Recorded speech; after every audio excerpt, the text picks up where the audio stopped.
welcome to Watch, Review, Repeat. This is the podcast where two best friends discuss the latest in film and television and then do it all over again the following episode. My name is Colton Brown. Joining me is Andrew Meadows. I am here. We're here.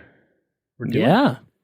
And it hasn't been quite as long as it has been since we recorded our last few regular episodes, thankfully. So no double feature on tap for this one. Just one little movie, a sub 2-hour film that Andrew watched sub of those less than 2 hours of. But we'll get into that. We're talking about A Haunting in Venice, the latest of Kenneth Branagh's, Hercule Poirot films, following the likes of Murder on the Orient Express and Death on the Nile, and I'm looking forward to hearing your coverage of it. That's for damn sure. Right? It's gonna. I don't know. We'll see. We'll see if I have any. We'll see how it goes. Meaningful things. I'm excited about the spoiler section, to be honest. Yeah, because I can fill you in. You can find out what happened. Right. Find out the mystery. It might be a first in Watch, Review, Repeat history. You've fallen asleep recording an episode once or twice, but I think usually we come in pretty prepared for these episodes. But I can say that I stayed awake for all 103 minutes of it, roughly, whatever it is, and so I can tell you all about it. I can tell our listeners all about it. It's not very long. It's pretty short.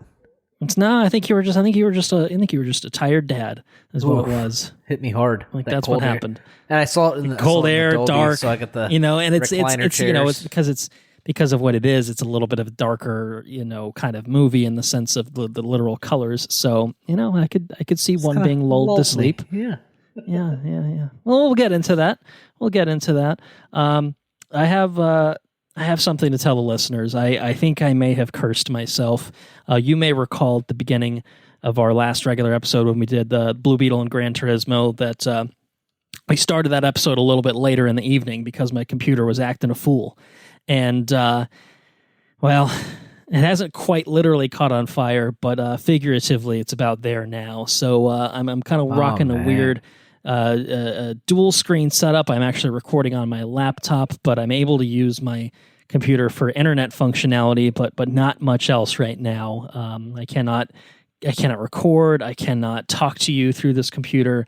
It's doing some weird, funky things, and I haven't quite gotten to the bottom of what the root issue is. It may be a memory issue, it might be a hard drive issue, it might be a software issue of some sort. It really is a mystery to be solved. I'll need to get a real Hercule Poirot type on the case because so far my investigation and your investigation helped a little bit. Once upon a time, we basically spent as much time as we would recording an episode trying to troubleshoot it unsuccessfully. I'll say lots of reboots. So I think everything should be okay on my end in terms of how I sound and everything. But if anything does seem a little wonky or weird, then that's probably something to do with it. Is I've got a little makeshift configuration that I'm recording with. So anyway, I think we're going to have a good episode because it's going to be a little bit more on the shorter and the sweeter side of things compared to our back-to-back 4-hour monstrosities that we did with Barbenheimer and then obviously with the Blue Beetle Gran Turismo episode. Thankfully, only one person has died that we're going to talk about. I'm sure other people have died in that interim since we last recorded a regular episode. Ooh. But it's going to be a little bit lighter, I think, overall in terms of content, which I think is good. I think it'll be a nice change of pace and certainly a nice change of pace for me editing these episodes after the fact because boy oh boy do those ones add up. But those keep you busy. For sure. They sure keep me busy. They prevent me from playing Legend of Zelda Tears of the Kingdom. All I want to do is just play Zelda, and I prioritize these things. I mean, crazy, right? Anyway, things that we are working on the podcast side of things before we get into some Haunting in Venice fun facts or whatever, if we have any lined up. We should shout out that we are in the midst of doing a series of bonus episodes for our supporters on Patreon. So we have recorded 2 bonus episodes. The first one was on the 2004 film Troy. That has gone up on the regular feed. All listeners can now listen to it. Hopefully have had a chance to listen to it by the time they're hearing this. And that was a fun one to record. And then we have a second bonus episode on this historical epics series of bonus episodes is kind of what we're centering on. We have a second bonus episode in that series on Gladiator, the 2000 film Gladiator from Ridley Scott. So we talked about that.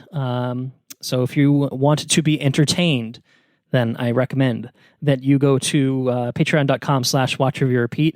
Chip in $2 a month. You'll get access to that bonus episode as well as all of our forthcoming bonus episodes in that series, including what we have lined up next, a little film, one of apparently the greatest films of all time, or at least considered as such, Lawrence of Arabia. So we're getting away from, the ancient times, getting a little bit more modern with the setting, but not so much with the period in which the film was made. So that'll be a fun one, and that is a long, epic movie. I think yes, that should be pretty fun to talk about. So if you want to hear that bonus episode when it drops, you definitely want to subscribe on Patreon, and yeah, check it out. Some cool stuff there. We're having a lot of fun with those episodes, I think, between Troy and Gladiator thus far, and I think we've got definitely some more in the pipeline, even beyond Lawrence of Arabia. So you will not want to miss out on that. $2 a month gets you a lot of content. Definitely worth the investment, and it helps us out, obviously. So we'd appreciate that. So yeah, do you have a shifting gears? Do you have a fun fact on Haunting in Venice? I didn't ask you ahead of time. No, All right. I do not. Your fun fact is you might have missed some chunk of this film. Is that the fun fact? Maybe woefully unprepared for this film. You're just here for the ride, man.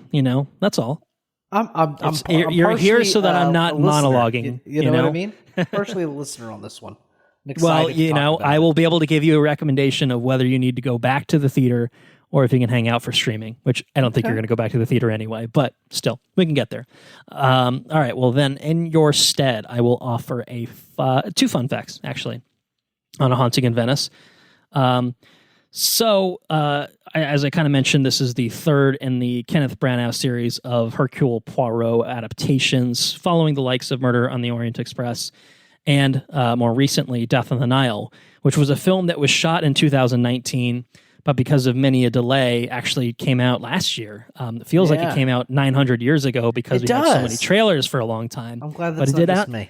It literally did not come out until last year. And I literally had not seen it until about 3 or 4 days ago. I watched it for the first time. It's on Hulu.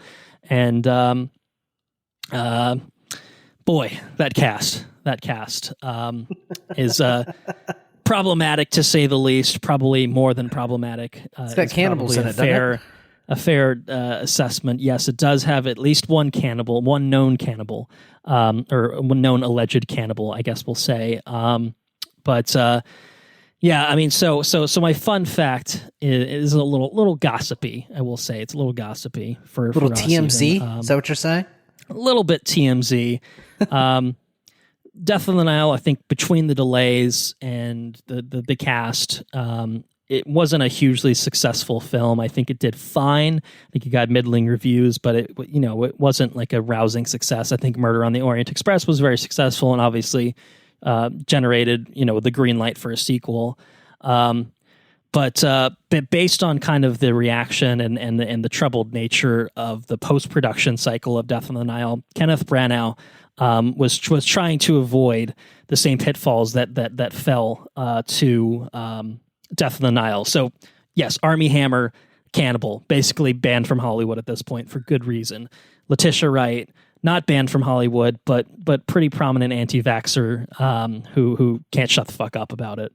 Gal Gadot, probably less problematic than the others, but still problematic in her own way. The IDF connections, defense, the Imagine video alone, I think, probably soured her in a lot of people's eyes. Just some general kind of like iffiness there. And then Russell Brand is kind of the latest. He's basically gone from like, I'm this funny British man, to basically being a grifter, anti-vaxxer, COVID denier, has his whole YouTube thing and his own whole fucking bullshit show. And by the way, he's now been accused of like 4 or 5 women of rape. So real piece of shit, that guy. So Mr. Branagh decided, this is not going to happen to me again. I will not cast people in my movie that are going to bring it down, that are going to, be an anchor to this film and, a lead anchor.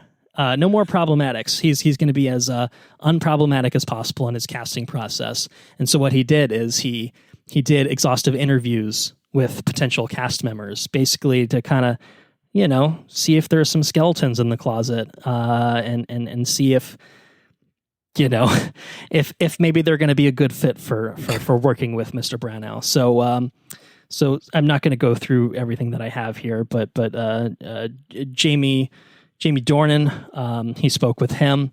Dornan basically said that they spent about an hour or so discussing his decision to take the role of Christian Grey in the 50 Shades of Grey franchise. Apparently Kenneth Branagh was very concerned about that, that he would agree to do that. And, I think he was like, yeah, money's good. I gotta take the role.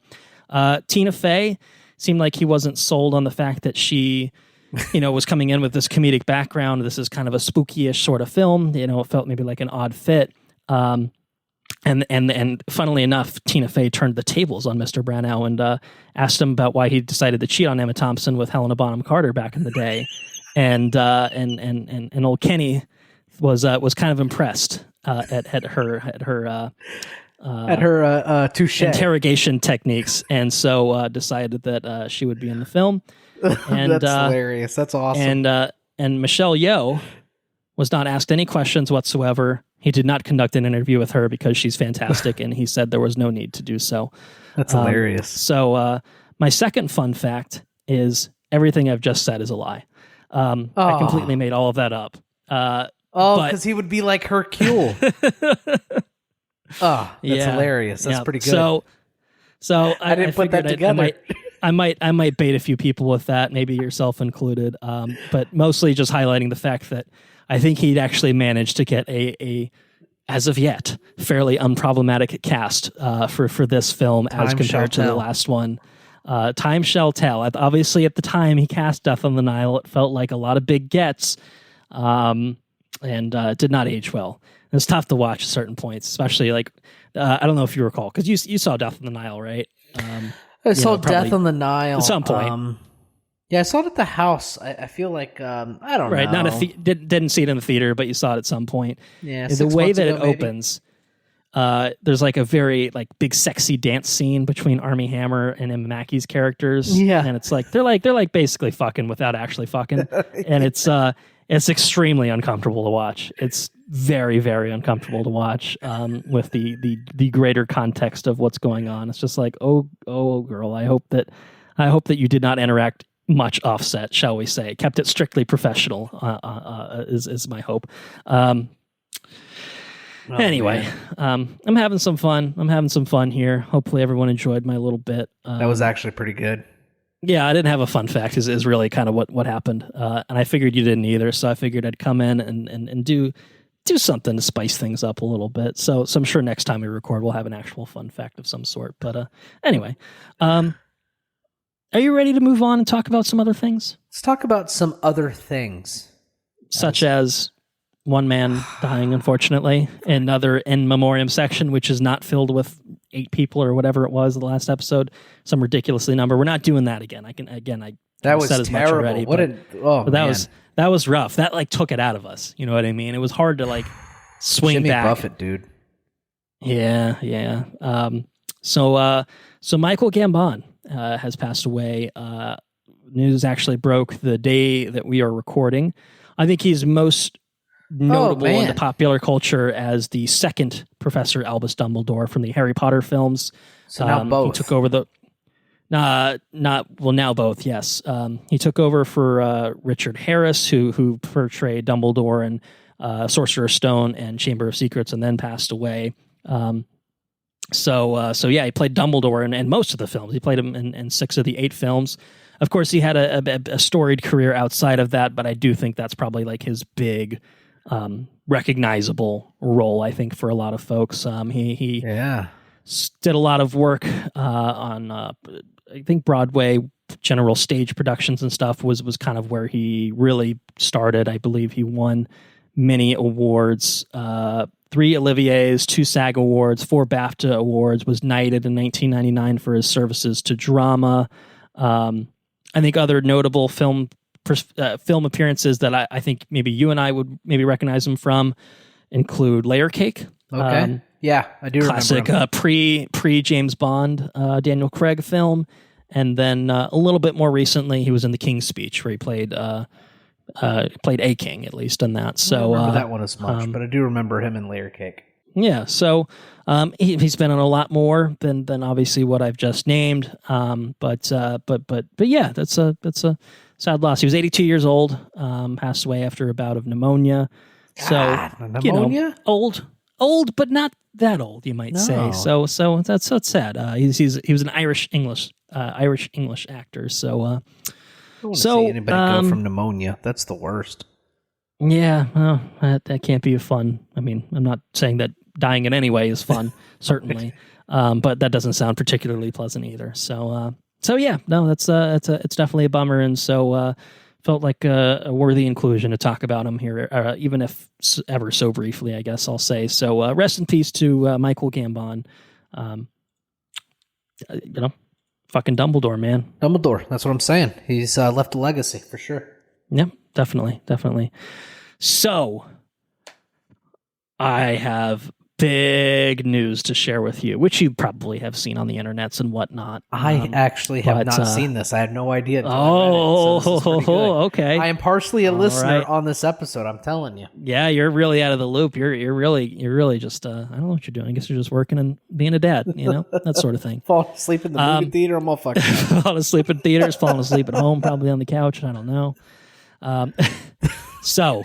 I had the thought before we started recording, because I was, doing my usual thing, compiling the script, and I'm like, man, I have a fuck ton of trailers to put on here, and no headlines. There are no headlines, and then it kind of dawned on me that I'm like, well, no one's being cast in anything, no projects are being written, they're not making shit right now is the problem. That's why we're not getting headlines, is because nothing's happening. It's true.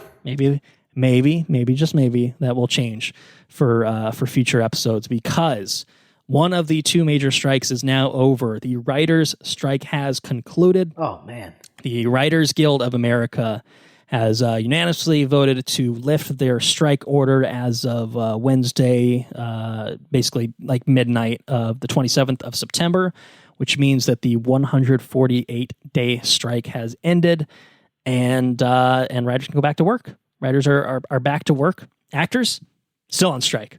SAG-AFTRA still on strike. So we're not out of the woods yet. You know what I mean? It's kind of hard to make movies without actors. I think certain indie productions, A24 and stuff, have been able to operate okay because they've been able to comply with the demands of the writers and the actors. But certainly your WBs, Disneys, and stuff are still going to be affected by the SAG-AFTRA strike, which is ongoing.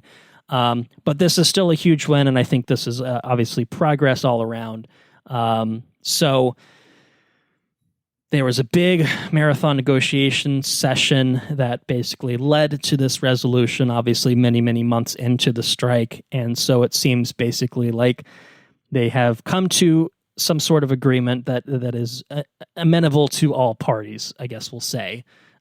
So the actual agreement has not actually been officially ratified. I don't think a vote will be held until October, but I think given the stance of ending the strike, it feels like that's probably just more of a formality than anything. But it's not the strike itself is over, we'll say. Excellent. But the deal is not quite completely done yet. But we're basically there. So what the resolution of all this is, there have been gains in compensation for writers. There are new requirements for minimum staff levels in writers' rooms for television shows. There are improved payment terms for screenwriters and protections for the use of AI, artificial intelligence, in the writing process. So there's a lot of AI stipulations, requirements that are part of this agreement. Including, and I don't know if this is exhaustive, I'm just kind of looking at one source for this. Yeah, drop it on us. AI cannot, they can't write or rewrite any literary material. AI-generated material cannot be considered source material, which is to say that AI-generated material can't be used to undermine a credit, like a writer's credit or other rights. Writers can choose to use AI when performing writing services, but only if the company consents. And provided that the writer follows the company policies. They cannot be required to use AI software when performing writing services, but obviously, again, you can get an agreement to do so.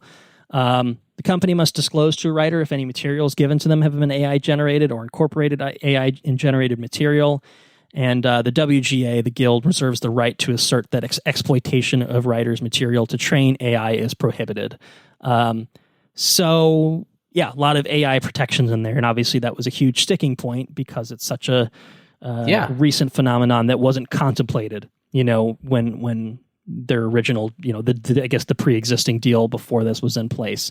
So it's a big deal all around. I mean, obviously some big strides have been made. That's obviously what the goal was, and the writers going on strike was kind of forcing the hand of the big studios to not to, exploit them or to fuck them over, but to kind of just get things that they felt like were owed to them, that felt like, the right thing to do. So it seems like all parties again seem to be happy with this resolution, everything, and streaming. Just from reading it, seems like a win-win. So once these projects get back, up and running, then the studios are going to be in much better shape than they have been, where they've been probably bleeding money, waiting to film, all that sort of stuff. So I expect the SAG-AFTRA strike will resolve sooner rather than later as a result of this. But obviously, we'll see. They're dealing with their own issues too. So it may not be as simple as, well, one got fixed, the other one can get fixed now. So we'll see.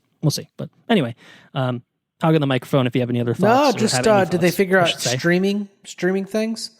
Remember that was one huge thing with the suits deal. I don't see anything in this particular article, but apparently the contract and summary of the terms is 94 pages. And shall we say, even though I am a lawyer, I did not read those.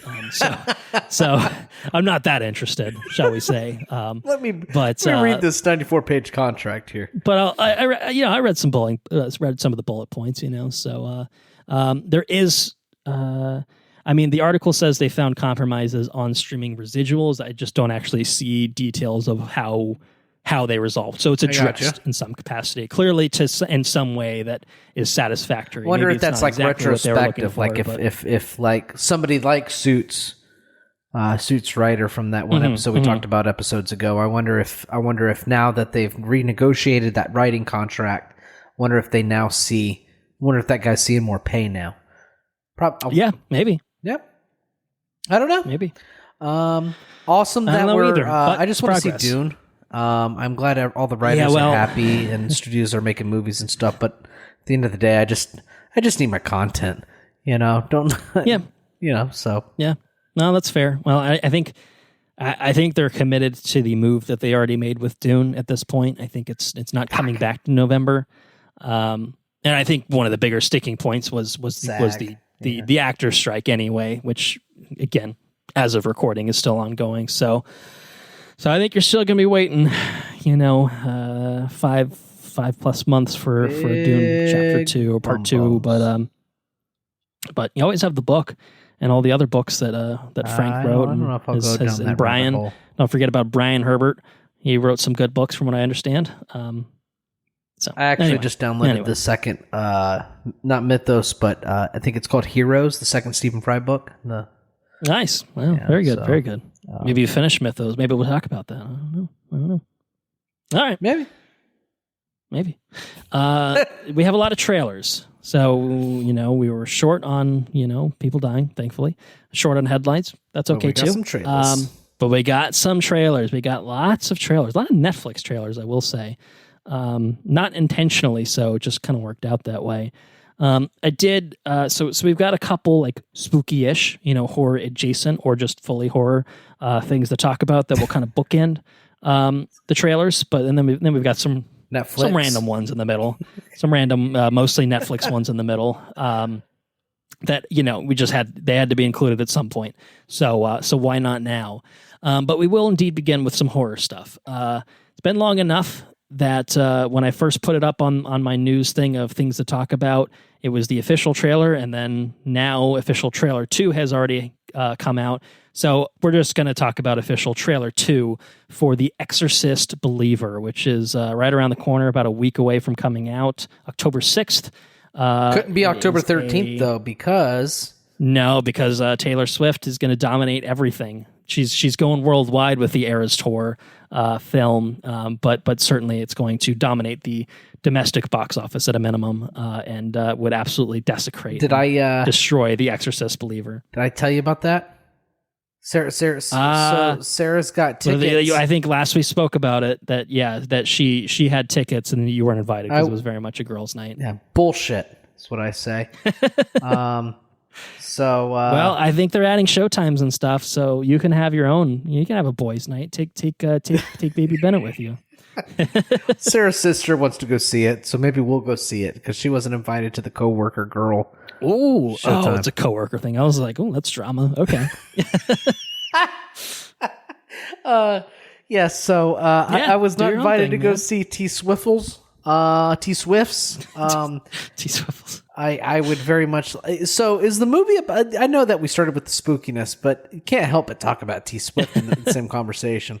Well, she's dating Travis Kelce. Haven't you heard? Oh, haven't you heard the news? That's on every website ever. I launched my Google. That's where I get my news from. Is the Google? I get the feed that was probably the top headline. It was right there.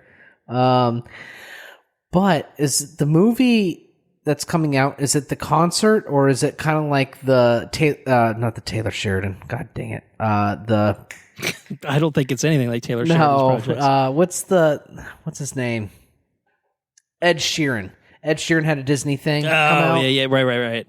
No, I think it's just the concert. It's just I don't know concert, if it's the full version of the concert because I think her shows have been like 3-hour things. So I don't know. I think it's probably a condensed version of the concert with some songs chopped out would be my guess. Okay. But I think they filmed one of her like shows on the current tour. That's awesome. And that's basically what they're doing. Yeah, which is cool because it's maybe it's not exactly the same as being able to see her live, but I can guarantee that a $20 ticket or whatever it is much more affordable for a lot of people than actually being able to get tickets for one of her shows. Good so for Taylor so yeah, Swift, no, man.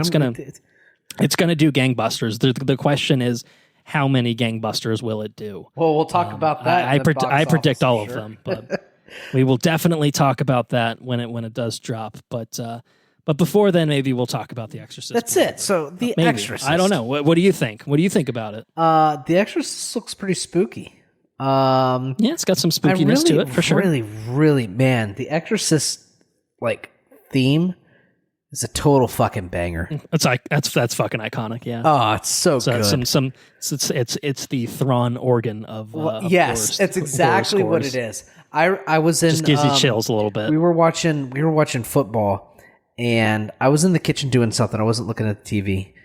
And I was grabbing some chips or a beer or whatever. And then the theme came on. And I was like, oh, yeah. And I got pumped up about it. I'm so excited. I can't say I'm so excited about this movie. I don't know how this movie's going to be. They have the lady from The Handmaid. I can't remember what her name was in The Handmaid's Tale. I wouldn't expect you would know, but she's like, oh, what is evil? What is it? People, that's Linda, I think her name is, or something like that. No, Linda Blair. Okay, yeah, she's just kind of narrating throughout the middle portion of this trailer. Yeah. Right. Yeah, and I don't know. It seemed kind of like it was going to go like on the nose of like a race thing. And in The Exorcist, it's kind of like the vibe I got in the first half of the trailer, and it didn't go there, which I'm glad it didn't go there, because I don't need that in the Exorcist movie. But this movie does look pretty spooky. Do you think it looks pretty spooky? I think it's got potential to be pretty spooky for sure. Or good spooky. Let's talk about that. Let's talk about good spooky. Well, right. Yeah. I really think this could go either way, which I realize is not saying much of anything, but I think aesthetically, tonally, it feels like it's on the right path. Like it feels like it's what a true Exorcist sequel should be. It feels like they're doing some smart things, like they're bringing back Ellen Burstyn to play, Chris McNeil, who is the mother who experienced it in the first place in the original Exorcist. As this kind of legacy sequel, and the way that, don't draw on it. Don't draw on it. Don't do it. It's the same bastards that did the Halloween sequel, which the first one, I think the first one was good. It was a good, 50 years later or whatever the time period was, later follow up, and it felt like it honored the original. It had the same tone and feel of it, while still feeling like a little bit of a modern reinvention and a true proper sequel, continuing the story of these characters. This, I think, has the same feel. The thing that worries probably you and I is those same bastards absolutely fucked. The two sequels that they did after that. The other Halloween movies, like once they tried to keep it going, they clearly had no idea what they were doing. So if you maybe think of this as a one-off sort of thing, I think it could be successful. I think it. I think the key is for it to not be too derivative of the first one. But I don't know. It can't supplant the first one. It will never be able to do that. No Exorcist sequel can be better than the original. I don't believe that's possible. But if it can stand even close to it, that's an accomplishment that makes it a worthwhile sequel, I think. As it gets closer and closer to spooky season, I dwell more and more on The Exorcist and what makes that movie what it is, right? Perfect storm. Just, Is it? We talked about it a couple times already, but we can't every help time but talk about it. It's a tour de force horror movie. It's easily one of, if not the best horror movie of all time. So, is it like the things that I've been thinking about lately, like especially comparing it to something that like a newer Exorcist, is, you have this possessed child, the child being possessed in and of itself and doing things like that a demon's making it do. That's spooky and that's weird and all that, right? Yeah. Mm-hmm. But the fact that the exorcism itself is like this esoteric thing, like it's old and nobody knows how to do it, and like it's this thing that the Catholic Church doesn't speak of it, and they had to get this old man from way over in Egypt or wherever the fuck, I don't know, in Africa, to come over and try to conduct the exorcism. Like it was like this whole like this whole thing of like this modern world having to step back in order to like conquer this evil. And I think that kind of makes it kind of appealing. I think that makes it interesting and cool. I just hope that, I saw there's a priest in this. I just hope they lean into it. You know what I mean? I hope they figure out what, like the chemistry of what made The Exorcist so successful, and they're able to duplicate it. Because it's really a special thing. I don't want another shitty Exorcist sequel, No, because we've had plenty of those already. Right. We've had more than enough for a lifetime. I think one generally successful one, and the third one, I think I will stand by in saying I think it's pretty good, and it's the only one that's actually based off the book by the same author as the original Exorcist, so I think that helped. I think for me, talking about the priests, I think that this film, again, bringing back Ellen Burstyn, I think is smart, makes sense. I think that the movie's gonna naturally miss a step because both Max von Sydow and Jason Miller, who played the original priests, have both been dead for many years, at least for a few years now. And so I think without those two, I think were really, really critical figures in that film. It's hard to see how they're able to fill the void, and like obviously some of the magic of The Exorcist was the moments of terror, the pea soup vomit, and let Jesus fuck you, and all that good stuff. And I think that this is going to hit the mark because I feel like, at the time The Exorcist came out, that sort of stuff was so vile and shocking that's like, people are fainting in the cinemas. You know, we live on an era of Right. 10 Saw movies and 19 Hostel movies and Human Centipedes and, you know, like that, like we're Terrifiers. We're desensitized to that shit now. So I don't think that aspect of it is going to scare us unless they can really push boundaries in some way. And I struggle to imagine how they can go even beyond what we saw in the first Exorcist, other than just getting more vulgar or violent with it, you know? And even then, we've kind of seen some of that. So it really is going to, I think this movie is going to be successful or not based on the drama of the characters involved. And I think that's a good angle. That's I think point. Still what keeps The Exorcist, I think, still relevant in modern times is, yeah, it's terrifying. You know, it's dealing with some really interesting themes, and I think the horror of it is very well done. But the actual drama of it, how the characters get integrated, how it, you know, this deterioration of the mother's psyche, obviously coinciding with Reagan's, you know, physical and mental deterioration through the possession. It all just kind of coalesces in this perfect melding of ideas and themes, and that's why it's so good. If you can even capture, again, just a little bit of any of those things, right? Put that in the bottle. Then you're good. You know, here they're, I don't know if they're cheating because it's the two girls, right? So you got the two girls that are being possessed. So you have two different families, two different stories. Like, well, maybe it's like an advantage. Right, well, one of these will be interesting. You have two dice. Yeah, exactly. You know, as long as one of these hits, we'll be okay. You know, if they both hit, then they're like, you know, we're cooking. Baby, you got a stew going. But critical hit. Yeah, critical roll. I don't think it looks bad. I think it looks like it has potential. Could be shit too. But I'm gonna play the wait and see approach on it, because I do think there's a good chance that it's just there's a chance that it's Halloween 2018, and there's an equally good chance that it's Halloween Kills or Halloween Ends, which were by the same people and were both bad in different ways. You know, but like really, really bad in different ways. That one Halloween was terrible. Oh my God, the last one was awful. Oh, that's right. You didn't even see the middle one, I don't think. No, you did yourself a favor, incidentally. As it turned out, it actually was not relevant to the plot really in any way whatsoever. So it was fine. We'll see. I want to see this, so I think I will see it. Yeah, I think we can probably cover this, because I'm going to go see it. I think. How do you not with our bonus episode series, I'm not sure that we'll have an opportunity to do something super spooky in terms of bonus episodes like we tend to do most years, unless there's a epic horror movie. I'm not sure if I don't know if that exists.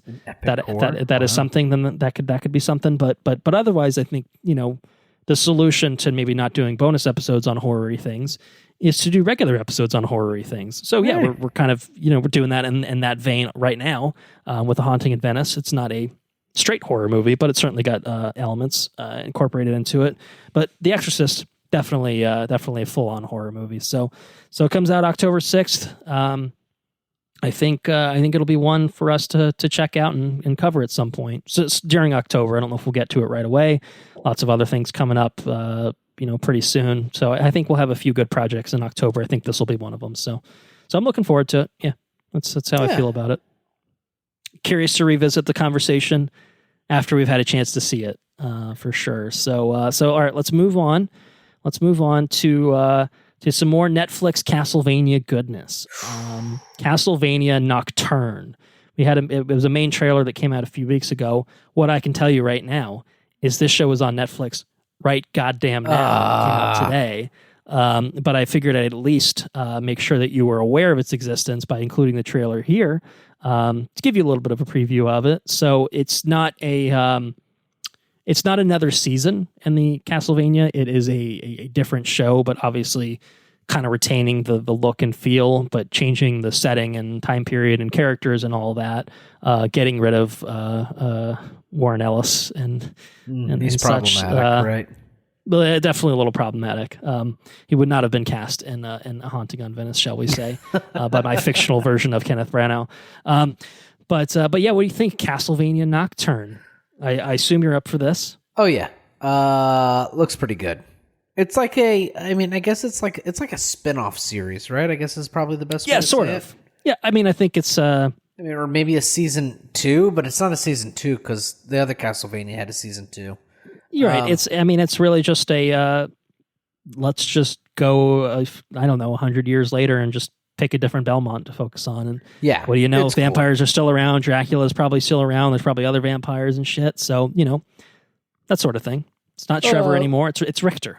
Animation looks cool. The magic looks really cool in this too. I really like. It's just the animation style. Really, really scratches. It looks like more of the same, right? In a good way, and like this kind of show just scratches the right sort of itch, and it's just the perfect time of year for something like this. So I fact, I tried to watch it yesterday.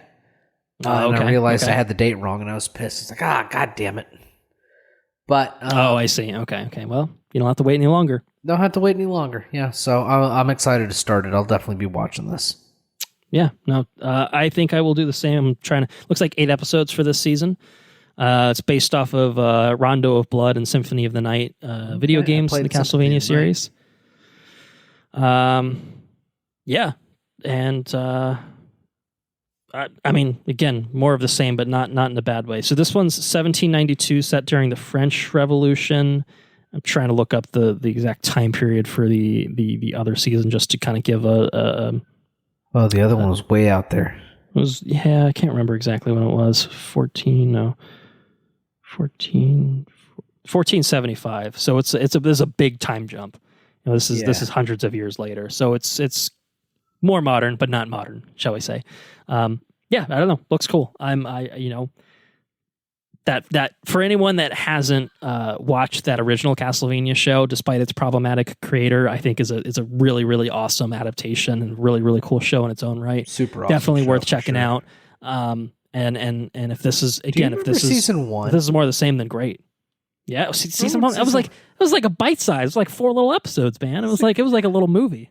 I watched it in one sitting, and I remember being pissed. Like, why is there not more of this? Where's the rest? They thankfully remedied that with the other seasons where they were. I think I had to watch. I think we had to wait like 2 years before the next one came out. It was a good wait. Yeah, it was a good wait between those shows. Oh, it's the worst. Castlevania is awesome. I'm glad. It built up in a really cool way, and it ended in a satisfying way. And here's more. Different. Yes, but more. Who could say no? Certainly not me. I won't say no. I will watch it. I don't know if we'll cover it necessarily as an episode, but I think we'll certainly cover it in terms of whenever probably you watch it first and, fill me in on all the deets and all that good stuff. So yep, it is streaming today, September 28th, which is not today for people listening, but it's today for when Andrew and I are recording. That's right. We're putting it on the record. So there you have it. Now, you ready to move on to some more Netflix stuff? Yeah. Coming out. What else do we have? Oh, we've got a lot of Rebel Moon coming to Netflix. Not 1, but 2 Rebel Moon films, it would seem. This is the next project from visionary filmmaker Zack Snyder, filmmaker behind 300, Man of Steel, Army of the Dead. Oh, and Batman v Superman: Dawn of Justice. Oh, and Zack Snyder's Justice League. Conveniently not listed in the YouTube description. I will say it's very odd indeed. I thought this movie was, or the show or movie or whatever this is, was by Ridley Scott. Well, maybe he's producing, but he sure ain't directing. Is he producing? No, I don't think he is actually. He's got his own shit to worry about. No, this is fully a Zack Snyder joint. Wow. It appears going to be 2 films. Part 1 called A Child of Fire, dropping December of this year, and then Part 2, The Scar Giver, dropping in April of. One name is better than the other. Yeah, you could say that. But this is his epic Star Wars-y sci-fi event film. That he's been working on for a while, reportedly decades in the making. It's just been sitting around in his brain and then he decided to write it in a couple days and make it. What do you think? I'm curious. Well, I thought how you feel about this. To sum it up in some words, I'm just going to say it seems like a lot. It does seem like a lot because it may be 2 films, but my brain is telling me these are going to be 3.5-hour films each. Maybe they'll be epics. It's like a sci-fi epic. We've been yearning for that, Space opera. Yeah, a little bit, yeah. You know, I thought Ridley Scott made this because we have the footage of the guy holding the grain as he's walking. We also get a gladiator clip in this movie. We also get Digimon. I think Digimon's in this movie as well. That's right. Yep. Yet another episode where we talk about Mr. Jaimon Honsu. And it's like, oh man, well, this is a Ridley Scott movie. And then I remembered it's not Ridley Scott because of the first sequence. It's all fucking gray. Yeah, you look at the color palette and you're like, nah, even Ridley Scott would pepper in a little color. Use a little bit of color. Right, exactly. It just seems like a lot. Could it be good? Yeah, maybe. It looks interesting. Okay. I think where I'm going to limit my expectations. It looks interesting. It looks like more of the same of Zack Snyder. Yeah, I mean, he's got a distinct he's got a look. style. He's not Tor, and it's. I would say it's hard to mistake it for anyone else. Obviously, we're getting some Ridley Scott comparisons, but at the end of the day, it's still pretty fundamentally Zack Snyder-esque in terms of its appearance. Yeah, yeah. I guess interesting is a fair way to put it. To me, it just kind of looks like a hodgepodge of all the things that Zack Snyder likes. Yeah, and I'm not saying that's a bad thing. Yeah, right. But when you say it, when you say it looks like a lot, it's like, yeah. I mean, it kind of just seems like he really did just throw everything into a blender and call it a day. You know, it's a little bit Star Wars, it's a little bit Dune, it's a little bit. I don't even know. There's like beasts and stuff running around like Harry Potter. I guess I don't even know. Fantastic Beasts, maybe. Like it's got some Gladiator for sure. Some Gladiator in there for sure. I mean, it really just feels like a combination of a little bit of Lord of the Rings as well, I guess. Just right. Throw everything into the pot and see what happens. And I think maybe there's a way that works, but Zack Snyder has not earned my trust to believe that he can pull it off. With the big samurai robots and like the Sucker Punch. Yeah. It's got Sucker Punch vibes for sure. Is this pure, undistilled, unrestrained Zack Snyder, which is bad.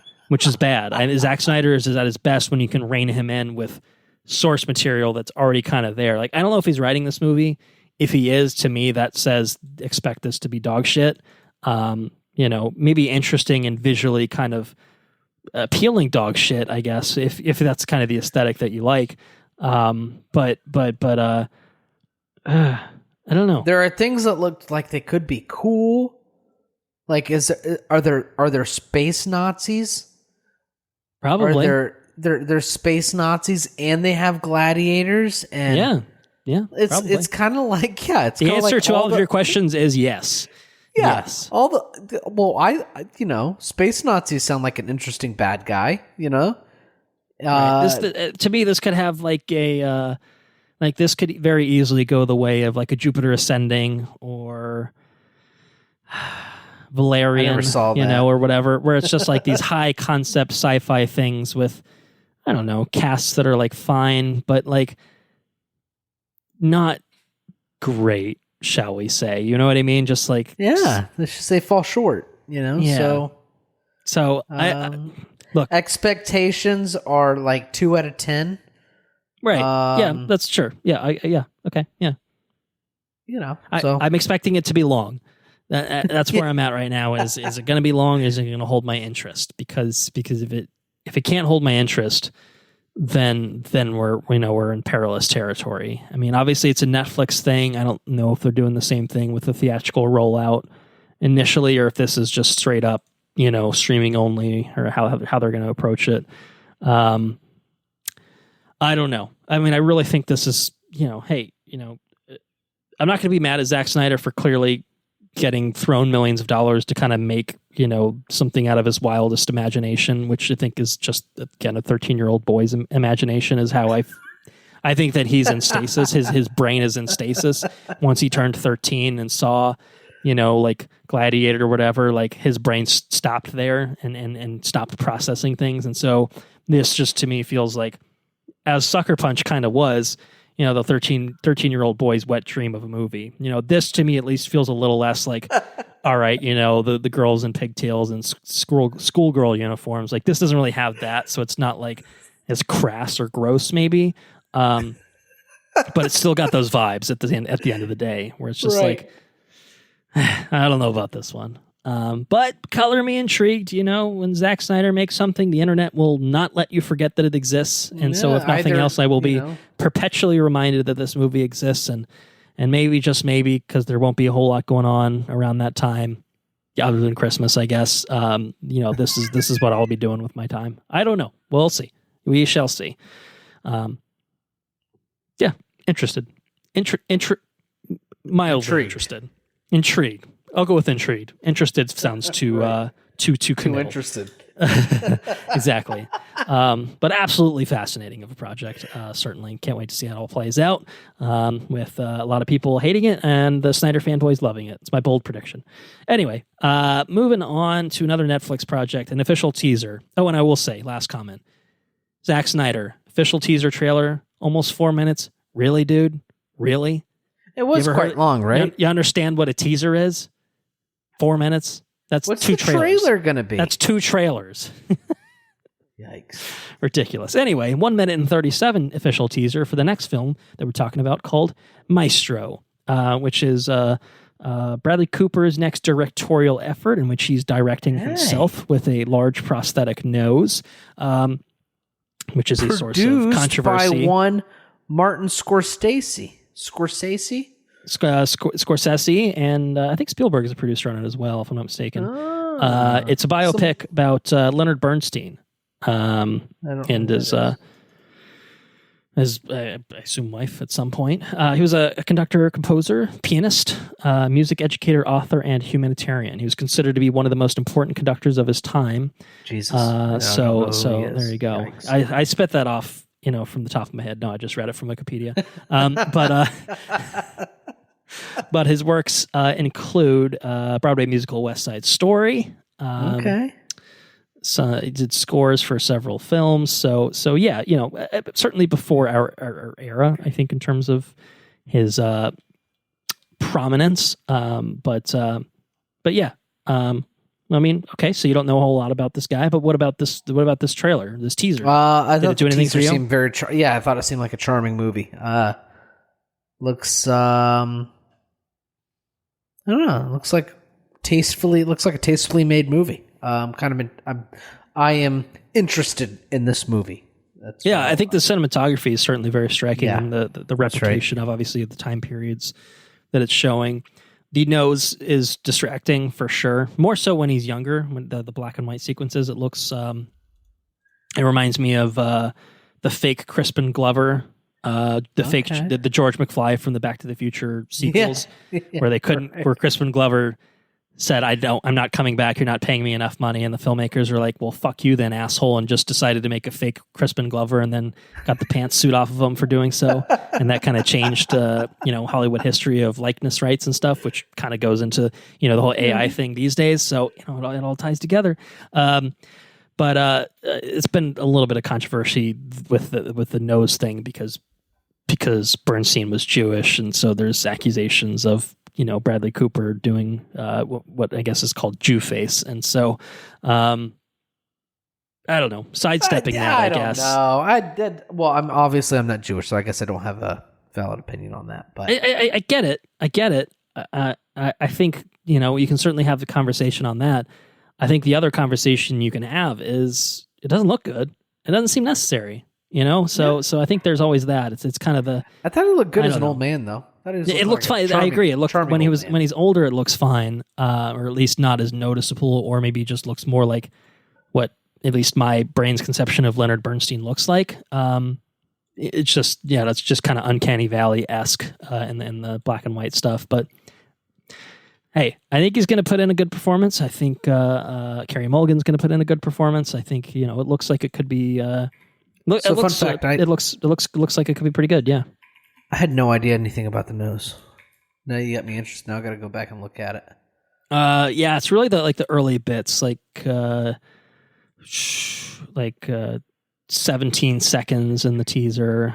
And part of it obviously is like, we know what Bradley Cooper's face looks like, and it's not that. And I think the chin is kind of built up with prosthetics as well. So, it's yeah, and you know something else too. Not on the nose or the chin thing, but sure.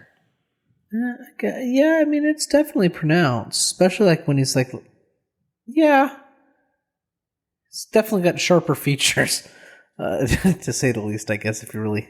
Yeah, it's just the question of, is it necessary, and the answer is no, probably not. You know what I mean? I don't think that there was ill intent behind the decision to do that. I think it was, well, let's make him look closer to the guy, and I think that they may have inadvertently run afoul of people being like, well, no, you got to play a Jewish guy, so you need a big nose, huh?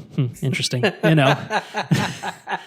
Yeah, and like, fair enough. You know what I mean? So, whatever. But he looks like, I tell you what he looks like. He looks like Christoph Waltz as an old man. Yeah, like when he's kind of conducting a little bit. Maybe you should have just cast Christoph Waltz in the first place and de-aged him. Indiana Jones de-aged him. That would have been great. Another source of controversy of just horrible de-aging shit.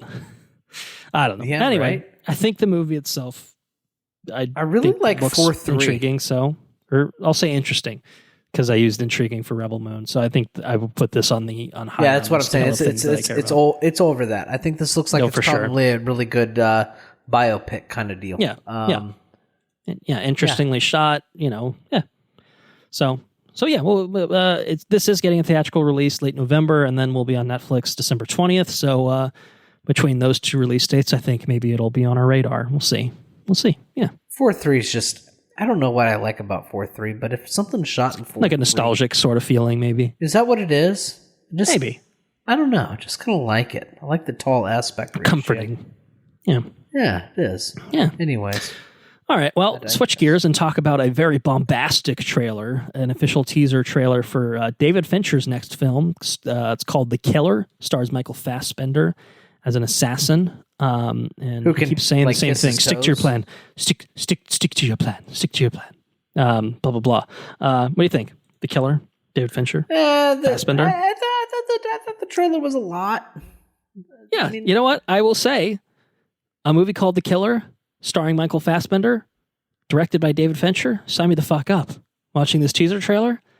No. Can you remove my name from the list? Maybe. Right? Like it's not the best market. I didn't think this was a good trailer. No. It's obviously maybe not reflective of the film. Right. Like it felt like it was trying to be. It's not the sum of its parts. Stylized in the way that like the Girl with the Dragon Tattoo kind of teaser trailer was back in the day. Oh man, that was where it was just it was the coolest fucking teaser, and it was like super stylized and awesome. This was trying something, and I think failing at it. Yeah, you hear the Karen O immigrant song when you think about that teaser. I can still see fucking it. Iconic. Yeah. This ain't it. You know what I mean? I'm not saying it's trying to do the same thing or anything like that, but it felt like it was trying to be it's not non-traditional with its marketing approach, and this wasn't it. Is kind of what it felt like. So. I guess I will give this an intrigued as well, because I think that despite the marketing material not impressing me, I have a hard time believing that David Fincher would give us something that's not at least good enough to watch. So is this like it's an assassin movie, but it looks like it's kind of like somewhat futuristic, a little bit, like slightly. I'm not sure I'm not sure exactly what the is this our world? Is this a John Wick-esque universe? Like what is this world? Yeah, I'm not sure what it's going for. Anyways, I am very much interested in the movie despite the trailer. I thought the trailer was I did not enjoy the trailer. So yeah, I'd be curious to see when they put out a proper trailer, if it moves the needle in a significant way for either of us, where it feels like, okay, maybe this is what they should have started with. That's kind of my hope, I guess, is... Yeah, because Fincher and like you said... Fassbender's great, Fassbender, yeah, exactly, right. So yeah, I don't know. We'll see. October 27th, limited theatrical release, and then it will be streaming November 10th. So at least we don't have to wait till Christmas for this one. But I don't know. Wait and see. I think overall, we'll see what happens. That's really what I should have been saying this whole time. We'll see what happens with that one. All right, ready to move on? Yeah. Are you ready to talk about a trailer with some truly awful accents called The Bikeriders?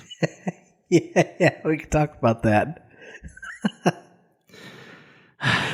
What does it say that Austin Butler is the only one in this fucking trailer? And I'm just like, you know what? He sounds normal. I don't even care Austin Butler if that's his Elvis normal. voice. He sounds like a normal human man. Tom Hardy's back on his bullshit. Jodie Comer, oh Lord, I have no idea what she's doing with her accent. I actually cannot give you really anything about what this movie is about. I was so distracted by how fucking bad the accents were. They were very distracting. As somebody that easily falls into like... all right, there's everyone rides motorcycles, there's drama. Austin Butler doesn't want to take his jacket off, or I think it was Austin Butler, and then you're gonna have to kill me to get this jacket off. Tom Hardy's like, we're straight tonight. He's like doing like a Capote kind of thing. I don't even know what's happening. It's fucking bizarre as shit. So if he wants to ride a motorcycle, he's gonna ride a motorcycle. Yeah, pretty much. That's pretty good. It's pretty good. God, I don't even want to try. Do you think he auditioned that way? No, I think he's cast because he's Tom Hardy, and then he just shows up on set and he says, "I'm going to try this out," and then the director's I'm like, going to see what these. I'm going to see if they buy my bullshit. Yeah. He just pushes boundaries to see how much he can get away with, and not in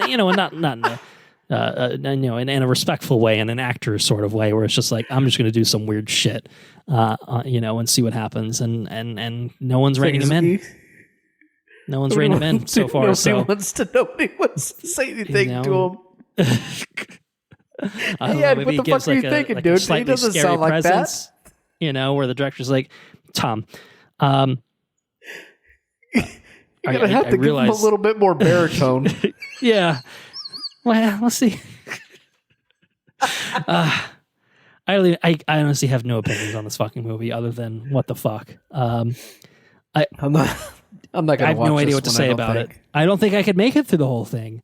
It's not even an Alita Battle Angel thing of like, oh God, for 5 minutes, and then you're like, okay, this is fine. This is throughout the entirety of the trailer, and I'm like, oh my God, why do they keep talking like that? Oh my God. No, stop. Please make it stop. No. Don't do that. But it's like all the characters. It's like, no, please don't. Anyway, the Bikeriders in theaters on the 1st of December. So the Bikeriders. Yeah, it's a bad name too. I just I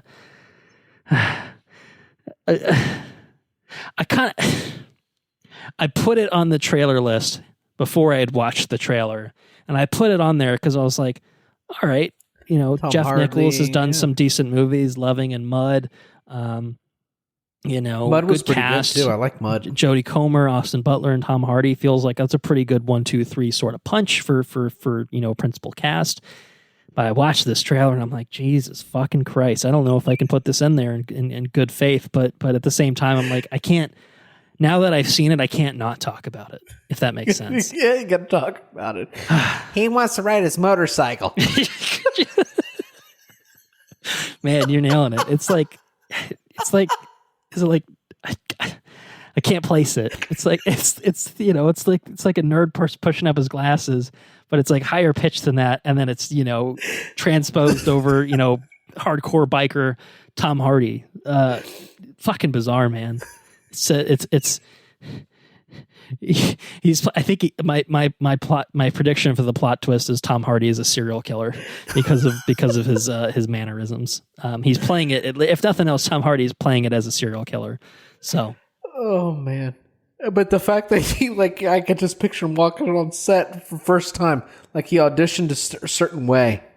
He likes to ride his motorcycles, and then he shows up on set and the cameras are rolling. Takes a drag off his cigarette. He likes to ride his motorcycle. Here's another theory. Before every take, he's sucking the helium out of a balloon. Yes. Oh, oh man. Incredible stuff. Well, if he got away with that, hats off to Tom Hardy. Yeah. You can't keep getting away with it. Fucking Bane, Venom. I feel like there's at least one other one where it's just like, oh, bro, what are you doing? He keeps getting gigs. Good for him. That's awesome. Good for him. He sits on top of his penthouse and just laughs his ass off. People are paying me off. Good for him. All right, good for him. That's really all that needs to be said. That can be said even. All right, 2 more trailers, and now we're back. We're back in the Horrorville. Thanksgiving official teaser trailer. Did you recognize any of this? Do you know what this is? Just as a preliminary question. I'm just curious. It is based off of something. I just didn't know if you. I don't know what it's based off of, but it reminded me of a shit. It reminded me of a trailer that I saw for a movie called. For some reason, the only thing I'm thinking of is Pooh, but it's not Pooh. Pooh. Okay. So I'm just going to retract and say I don't know. What is this based off of? All right, well, this movie is based off of a trailer. It's based off of a trailer? It's based off of a fake trailer that was prepared for a little cinematic event called Grindhouse, which was the cinematic combination of Quentin Tarantino's Death Proof and Robert Rodriguez's Planet Terror, which they presented it in its initial theatrical release as a double feature, complete with fake trailers for films such as Hobo with a Shotgun, which was also later made into its own movie. I think the American or the American She-Wolves of the SS or something like that. Yeah, that was one of them. I think that got made into one too, didn't it? I don't know if that might have been another movie that the trailer inspired.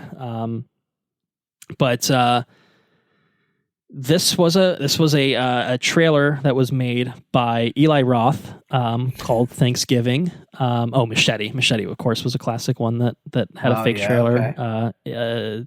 Werewolf Women of the SS was the other one, which was an ode to a real life movie called Ilsa, She-Wolf of the SS. So it was kind of inspired by an actual movie. Edgar Wright did one called Don't. And then, this one, Eli Roth did a holiday slasher entitled Thanksgiving. So it had some classic moments of a cheerleader jumping on a trampoline and then a big blade going up through the trampoline, and then she does the splits on it. And it's real fun. And then there's a human carcass being served as the turkey on the table. I thought the skin on that turkey looked a little funny. Yeah, so this is Eli Roth doing the full deal, taking the original fake trailer from many years ago and doing the full version of it. So there's some stuff in here that feels like a clear lifted straight from the trailer, like the parade and stuff. There's a bit of that in the original fake trailer. The dinner sequence feels like it's getting to the reveal. You don't actually see the reveal here. But yeah, that's what this is. So it's it's obviously in its own right a proper horror movie, a proper little slasher. But if it's anything like the fake trailer, it's having fun with it. It's not trying to be the most serious horror movie ever made. It's a little tongue in cheek with its approach. So yeah, I mean obviously context I think makes this seem a little bit more interesting, at least for me. Yeah, for sure. But even with that, or with that, without that, whatever. What do you think? What do you think of Thanksgiving? So I was walking to watch Haunting on Venice, and I saw it has a standee, I think. Oh, okay. There's either a standee or it's the poster. I can't quite remember, but yeah. I remember walking past, and it caught my eye. I'm like, oh Christ Almighty, what is this? And it made me laugh, which is cool. And then when I watched the trailer for this podcast, the part where he the pilgrim sticks the lady's head in the water and then sticks her to the side of the freezer, that tickled a funny bone when I was watching it. I think I laughed harder than I should have. Anyways, there's something to be said about self-aware horror movies. Totally. Yeah, I think it's a total genre, and I'm all about it. So this looks like good fun. Exactly, and I think that's kind of the only way to approach something like this with such a kind of ridiculous concept is just to have fun with it. Obviously it's going to be gnarly and brutal and vicious and violent and all that good stuff as you'd expect from a slasher like this. But you know what you're going to get, and as long as it kind of I think hits on those points, then hey, the movie is successful in its own right. I don't expect it to be anything groundbreaking or anything like that. But if it delivers on an hour and a half or whatever worth of fun, good enough. Eli Roth is more miss than hit, I think, in terms of his kind of shit. But this feels like something that's certainly within his he's got a thing area of expertise. So. Yeah, totally. So. All right, we have one last trailer. Are you ready to talk about it? Yeah, what do we got? What is it? Wouldn't you know it? It's something else on Netflix. With some spooky vibes. Mike Flanagan, who's done a lot of Netflix series, The Haunting of Hill House, The Haunting of Bly Manor, another one that got canceled after a season, Midnight Club, perhaps? Midnight Club. Oh, and another one called Midnight Mass. So I was like, how many midnight things does this fucker have? Wait, Midnight Mass is one that I've been wanting to watch for a while. Is that what I'm thinking of? That was him. Yeah, I think so. That was a couple of years ago that it came out. He's coming out with a new series called The Fall of the House of Usher, which is based off of a short story of the same name by Edgar Allan Poe, which I thought was kind of appropriate to include here because there's some Poe references in the film that we're talking about. I could have sworn. I'm glad I'm not an idiot. I was like, I don't know if you would have seen it, to be fair, but could have sworn this was a Poe reference. And then the movie went on, or the trailer went on. It's like, this isn't a Poe. Well, thing. it's certainly based off of Poe stuff. I think it's taking that story, maybe some other stories, and then I would imagine some other original content to fill in the gaps. I think the thing that surprised me was that it's the modern era. Obviously Edgar Allan Poe lived many, many years ago, and so certainly the things that he wrote were not intended to take place, in the 2020s or whatever. So there's clearly some modern reinvention and updating that is happening here. So I actually don't know how much it really is pulling from the original Poe, or if it's kind of just very loosely inspired by it, or that's something that I don't have enough information and knowledge to talk about, to speak to. But certainly something that you and I can speak to is what this trailer did for us, I guess, So does this, I think Mike Flanagan stuff has gotten pretty good reputations in the past. Like his Hauntings and Midnight Mass were all, I think, considered pretty good stuff. He seems like he's certainly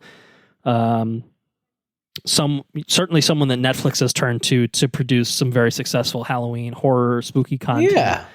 This is kind of obviously somewhat in the same vein too. I myself haven't watched any of his stuff. I think I've maybe seen one of the movies that he did, but not anything beyond that. Because I think he did Dr. Sleep. I think he did the Dr. Sleep movie. Okay. If I'm not mistaken. Yeah, so I think I've seen that. And then Oculus maybe is something I've seen. Had Karen Gillan in it. It was a long time ago. But, he's very much a horror guy. So I don't know. Whatever. I'm going on and on about nothing. What did you think about this trailer? It looked like another self-aware horror thing, which is I think those are always fun. The fact that it's got Mark Hamill in it, I thought was a lot of fun. Yeah, we like seeing Mark Hamill in things for sure. It's based off of Edgar Allan Poe book, which is or short story. Maybe I think it's a short story. That makes it fun. And it's an adaptation, which is pretty cool, So, yeah, I think I'd watch this. When's this come out? That is a fantastic question that I don't think that I've answered, despite saying a bunch of other words that had little bearing on anyone's that people didn't care to listen to. October 12th is when this comes out. So that's perfect. Primed as a all right, so you can't make it to Taylor Swift because your wife has excluded you because she's having a girls' night. So I can watch the guess fall what? of You can House of spend Usher. you can spend those 2.5 or 3 hours, whatever, watching a couple episodes of the fall of the House of Usher. That's right. That's exactly what you could do. So it's actually a fun fact. I think that's kind of what I did for the Guillermo del Toro Cabinet of Curiosities. Yeah, I think she was busy doing something. I just grinded them out one night. Yeah, it's the way to do it, right? It was pretty good. I like that. Yeah, this looks interesting. It again, I think. Oh, that's coming up on a future episode, for sure. I had to make selective choices of what to talk about on this episode, but Argyle's coming up on a future episode. I'm sorry, I got out. I clicked out of it. You saw that hair, didn't you? Yeah, I did. Ooh. So what's this? What have they done? What have they done to Henry Cavill? What have they done to him? We'll talk about it, but yeah, this feels like a good Halloween season kind of thing. To maybe get into. So yeah, I think it's more likely, again, as with say Castlevania and stuff, that you'll probably take a dive on it sooner than I will. So I'll be curious to hear your thoughts if that indeed does become the case. So it looks intriguing. Yeah, I think Anna and I do want to watch a spooky show, but she's not a big horror person, so it has to be like either something she's seen before, so she knows kind of what to expect, or watching with the lights on, which I think is lame, or something that's just not like super scary. Like Haunting in Venice was not super scary. It wasn't a horror movie through and through. It just had moments of terror and so on the contrary, Sarah says we need to pull out the calendar and pick. I'm going to pick and you're going to pick. We're going to pick spooky things to watch all the way to Halloween. I'm like, Take the most grotesque, horrifying shit you can imagine. Scar your young child for life. No, I'm just kidding. I don't want to ruin it. That's pretty cool. Bust out Audition. What's the other one? Martyrs. Maybe bust out some Martyrs. Don't do any of that. Cannibalistic Tribe or whatever. Cannibal Tribe. Oh, Cannibal Holocaust. Is that what it is? Yeah, that's it. Yeah. That's a classic animal cruelty film. One where the director had to be like, no, I didn't actually kill these actors. I promise. This is not actually a snuff film. I did kill the animals, but I didn't kill the people. Yikes. Yeah. Man. Anyway, I think we did all the trailers. Look at that. We've been here longer than I expected, but that's okay. We talked about some trailers. We had some good conversations about trailers, and you have half the movie. The next conversation will be much shorter. I promise you. It probably will be shorter, and it's only one movie, so I don't feel bad. We still will be here far less than 4 hours. I can guarantee it right now. So yeah, are we ready to move on? Let's do it. I'm excited. All right, so A Haunting in Venice is playing in theaters at this current moment in time. It was written by Michael Green, directed by Kenneth Branagh, the real one, not the fictionalized one. It stars Kenneth Branagh, Tina Fey, Michelle Yeoh, Jamie Dornan, Kelly Riley, Ricardo Scamarcio, Camille Cotton, Kyle Allen, Emma Laird, Jude Hill, and Ali Khan. Now retired and living in self-imposed exile in Venice, Hercule Poirot reluctantly attends a seance at a decaying haunted palazzo where he is thrust into a sinister world of shadows and secrets. Ooh, spooky. Should we do a spooky box office breakdown for A Haunting in Venice? Yeah, of course. What do we got on this movie? It's doing all right. Better or worse than other Hercule Poirot films? Good question. What I will say is I believe that this film had a lower budget than either of the other ones, so it helps, I think, perhaps temper expectations of how well it would do. So I'm fact-checking that. Murder on the Orient Express, 2017, had a budget of around 55. All right, I will take it back. Death on the Nile jumped it up to about $100 million. This went back down to about $60 million. So it's in line with kind of what they did with Murder on the Orient Express. Okay. It's doing okay, I guess, overall.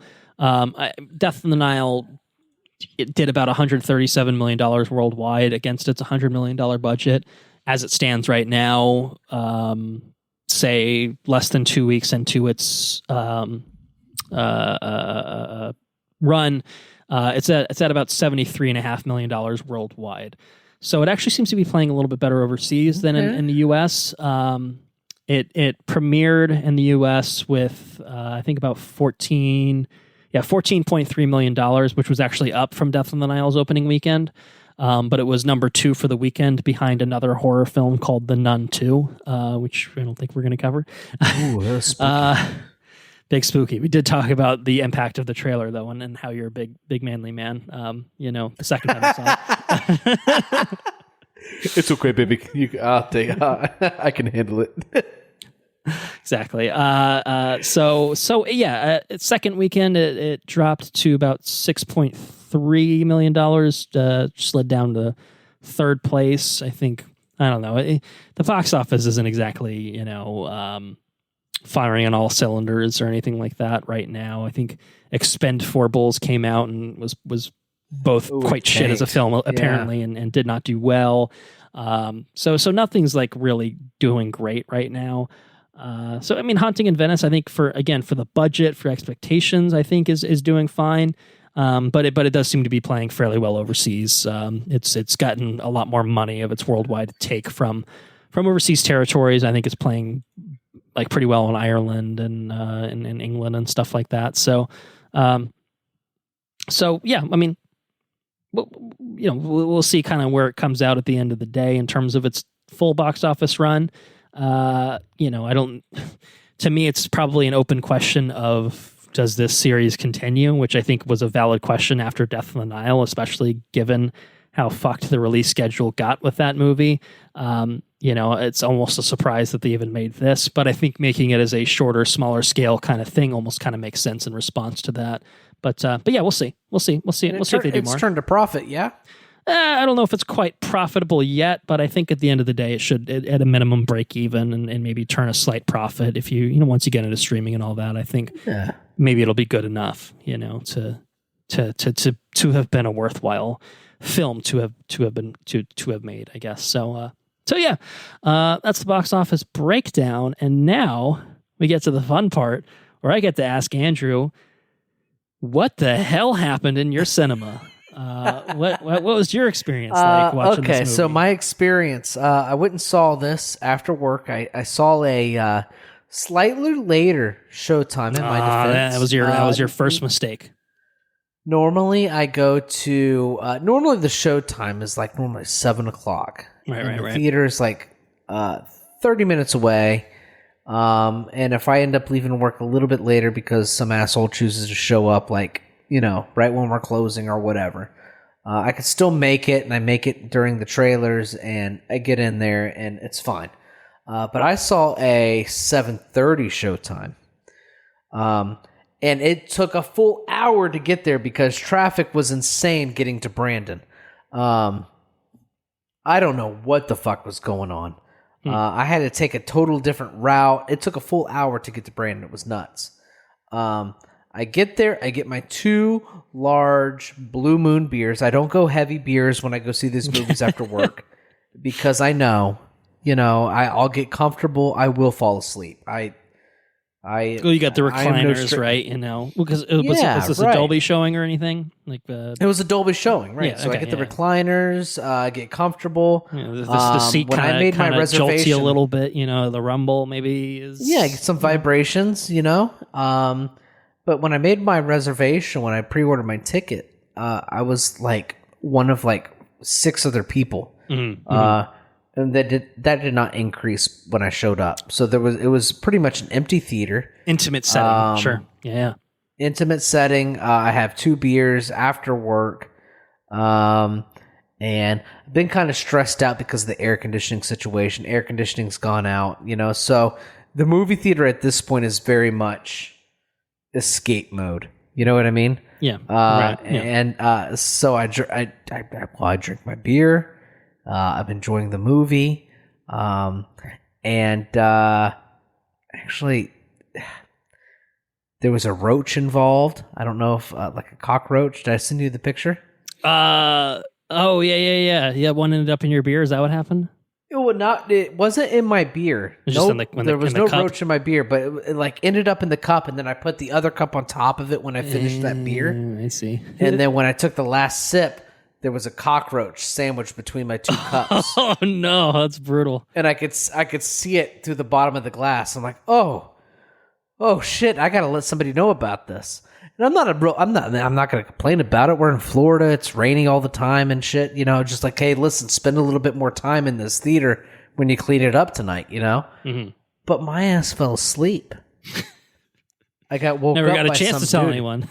No, I didn't. Like when I woke up, I was startled. It's like, hey, the movie's over, dude. We're leaving. Oh shit, dude. Thank you. I appreciate it. I was the only one in my row, so this dude went out of his way. Like he walked all the way to touch me on my leg. Hey, dude, the movie's over. I was like, oh, dude, I'm sorry. Thank you. You know? So this was a fellow patron. It was not an employee of the cinema. Is that correct? It's a fellow patron. Okay, interesting. I was like, oh man, I'm so sorry because I know someone who heard you snoring. Exactly. Somebody heard me snoring. I'm like, I'm very apologetic. I'm very sorry, man.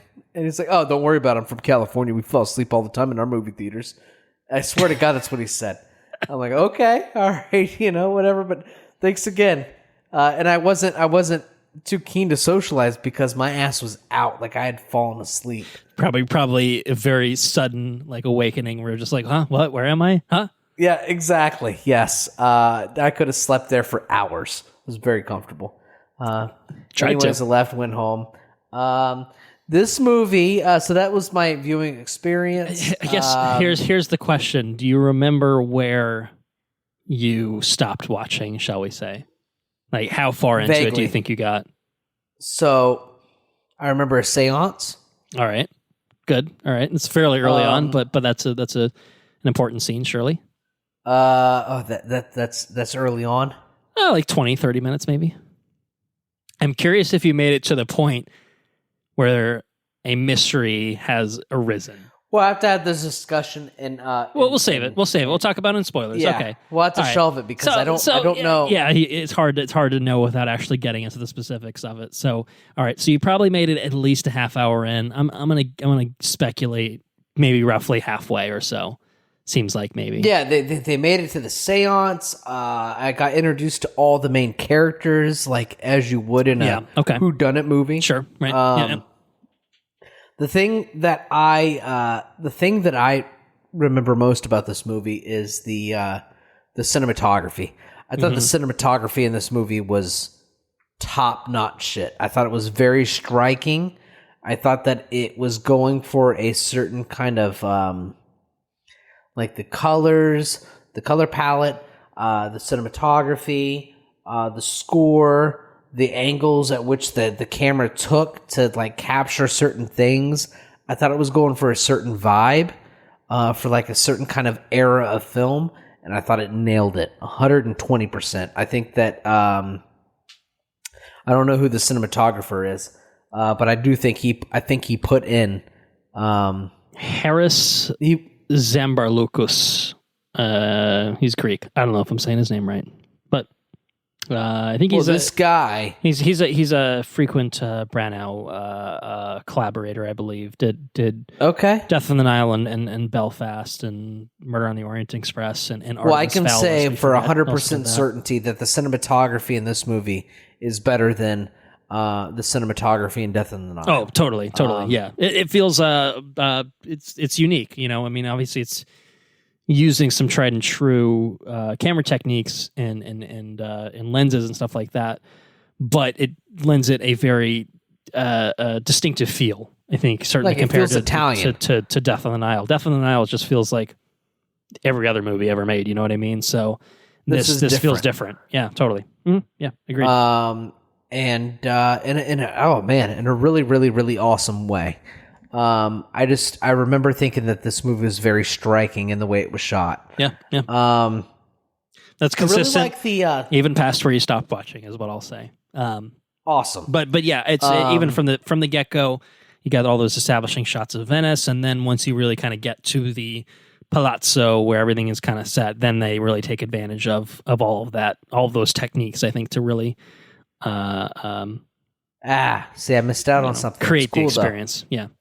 Well, the movie has not been deleted from the servers on the cinema, and it will eventually be up on streaming. So there will be a way to finish your journey through Haunting in Venice at some point. But either way, what else you got for your half watch?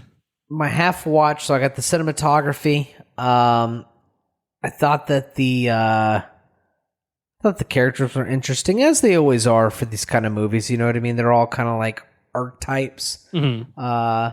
So that was kind of like, I really think that the standout point to this movie for me, for my limited watch, was the cinematography. I thought it was very striking.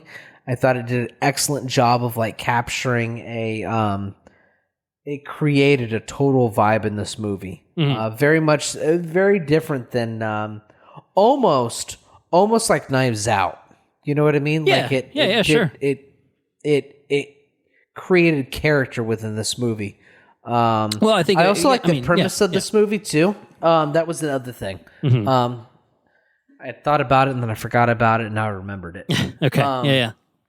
So the premise of this movie is you have a very kind of like, I don't know if he's necessarily stoic or not, but you have a very rational kind of individual who is Poirot in a very supernatural kind of situation. And I kind of like that I can't talk. The juxtaposition. It's challenging Poirot's worldview, someone who's very practical confronting something that's maybe not so practical. I do, my memory does go further than the seance, because I remember there's one instance where there's one particular thing that happens after a supernatural experience to where Poirot's like, okay, problem solved. It's obviously all fake. And then something else happens. And so I'm interested to see how this kind of like situation is challenging the character throughout the film, because I don't get to see that. I don't know what happened. So he either continues to get challenged and then settles into that there's more, beyond what he accepts, or that he's right. And so I'm, what's the story going for here? Well, we'll talk about it. We'll talk about it soon. Do you have anything that comes to mind right now in terms of your experience? Not right now. I thought the cinematography in this movie was very, very, very, very striking. I very much enjoyed that aspect of this movie. And I say, I think this is my favorite, even though I didn't catch all of it. From what I watched, I would say that this Agatha Christie adaptation is my favorite out of the 3 that they've made so far. I think this one has the most character. I think that this one has the most. This one challenges the main character the most. I think this is like the culmination of the past 2 movies kind of put into one. I think that this. I think it's really something special. I feel bad that I fell asleep during it, but that's because it was so comforting. Really just put me in the right place. You know what I mean? So it's good. Anyways, I have some thoughts on A Haunting in Venice as well. I did watch the whole movie. So you probably have more. Well, I have a lot of thoughts. I have more questions than you have thoughts, questions. You have questions. I have thoughts. Right. Maybe that's the way to put it. I will say though, obviously being a little bit of a jackass, but I think that you, from what you did see, I think you've kind of captured some of the things that stood out to me as well, is what I will say. Okay. So your half watch or whatever we're calling it is I think you're on the mark, and I will say I think that the second half. I think it kind of keeps consistent throughout. I think that to the end, it kind of has the same sort of tone, same sort of feel. The cinematography as you talked about many times. It's a constant, I think, throughout the whole thing. So that the whole package, the whole movie, which again is not that long, it's under 2 hours, is very satisfying.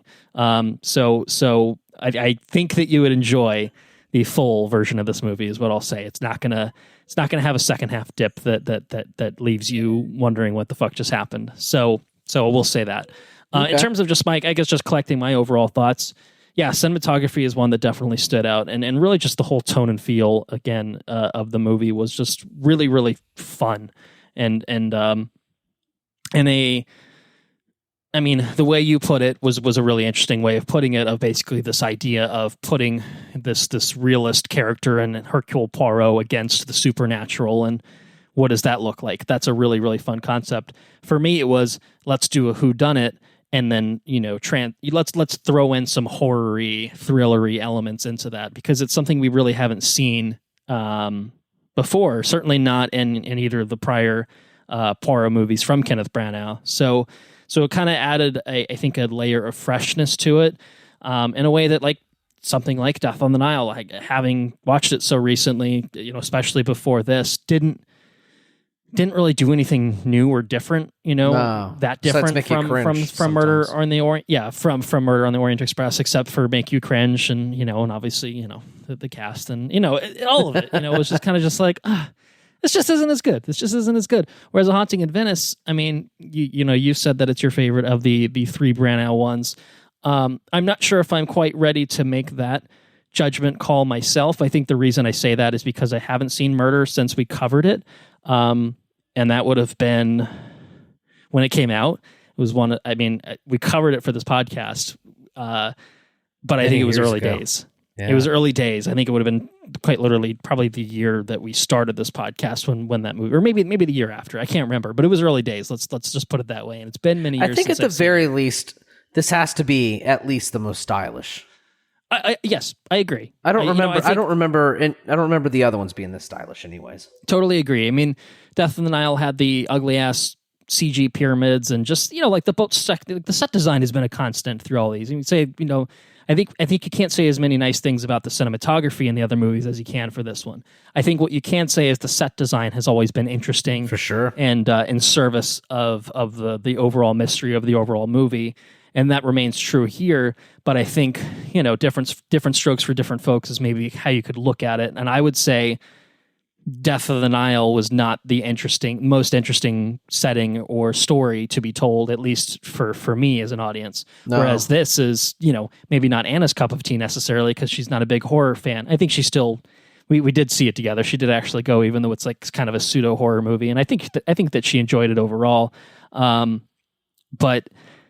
But for me, it was kind of like, well, this is my shit. You know what I mean? In the same way that, not that this is the greatest comparison, but like Doctor Strange and the Multiverse of Madness was kind of intended to be a Marvel movie with the tinge of horror, and it is sort of that at times. This is that more so, though. You know what I mean? It's really, right. It really is kind of smashing up a couple different genres and throw them in the blender. And I think that's a really, really fun thing. And it's in service of, as the way you put it, that story of Poirot versus the supernatural. Really, really fun dynamic. And so yeah, I think on the whole, I had a really good time with it. I think it's pretty well paced. I think that the characters themselves are interesting. The cast is very good, and as far as we know, decidedly unproblematic. Again, for the time being. For the time being, yep. Mark it for at the time this movie came out anyway. Yeah, no, I had a good time with it. I think it's a memorable film. I think overall, I think it hit the mark. I think for what it was trying to do of being a different flavor of the Poirot films, adding just a new wrinkle into it to keep it a little bit more fresh, to give it some new energy, some new life. And I think that it really kind of hit the mark on doing exactly that. And yeah, at the end of the day, I mean, I think Kenneth Branagh is he's just a delight to watch. In the same way you mentioned Knives Out earlier, and in the same way that the constant of all these movies is the central detective figure. Knives Out and Glass Onion, it's a joy watching Daniel Craig be fucking ridiculous, as Benoit Blanc. And this, it's a joy in a different way. It's obviously a less comedic sort of thing, but Kenneth Branagh just relishes his accent work and just the subtleties of his character. Like, he's a Shakespearean guy through and through, and it kind of shows in his performance and how he approaches the character, the storytelling, and he's fun to watch. Again, in a different way, but in the same sort of, this is a satisfying whodunit mystery movie kind of way. He hits that mark as your central kind of character to fall behind, and by the time, not that you would have seen it, you get to the Poirot monologuing for 15 minutes. It's just kind of just like, all right, I'm in. I'm in for the ride here. Like, he's gonna feed it to me. Like, I've been trying to solve the mystery along the way, and I'm like, I think maybe this person did this or something, and then he unravels the whole thing. He's like, nah, I didn't know shit. I'm not a detective, I guess. The clues were there, right, but I did not pick up on them, shall we say? But anyway, yeah, I think that's enough of my non-spoiler rambling. I think overall, you had a good sense of it, and I think you would have enjoyed the rest as I did. Is what I will say. So and good music. I think the score just really kind of complemented the atmosphere as well. So yeah, I mean, I guess that's what this movie is. I think that's the critical word for this movie is atmosphere. Yeah, no, totally. Everything kind of lends it to this. Like, it's all in service of this atmosphere. The story uses these supernatural elements to feed that atmosphere. The cinematography, the score, the performances, and just the set design and everything. Because it's this palazzo, and the way that they are able to construct moments and scenes within that palazzo is all, again, in service of just creating this kind of spooky atmosphere. And it does it all really well. I think so. So I think for what this movie was trying to be, it's definitely a successful one in my books. So I think that probably leads me to recommendation. I mean, I think I have an asterisk after mine. Right. Well, what's yours? Let's start there. Let's go there. What's your recommendation? Stay awake. Read. Stay awake. Right.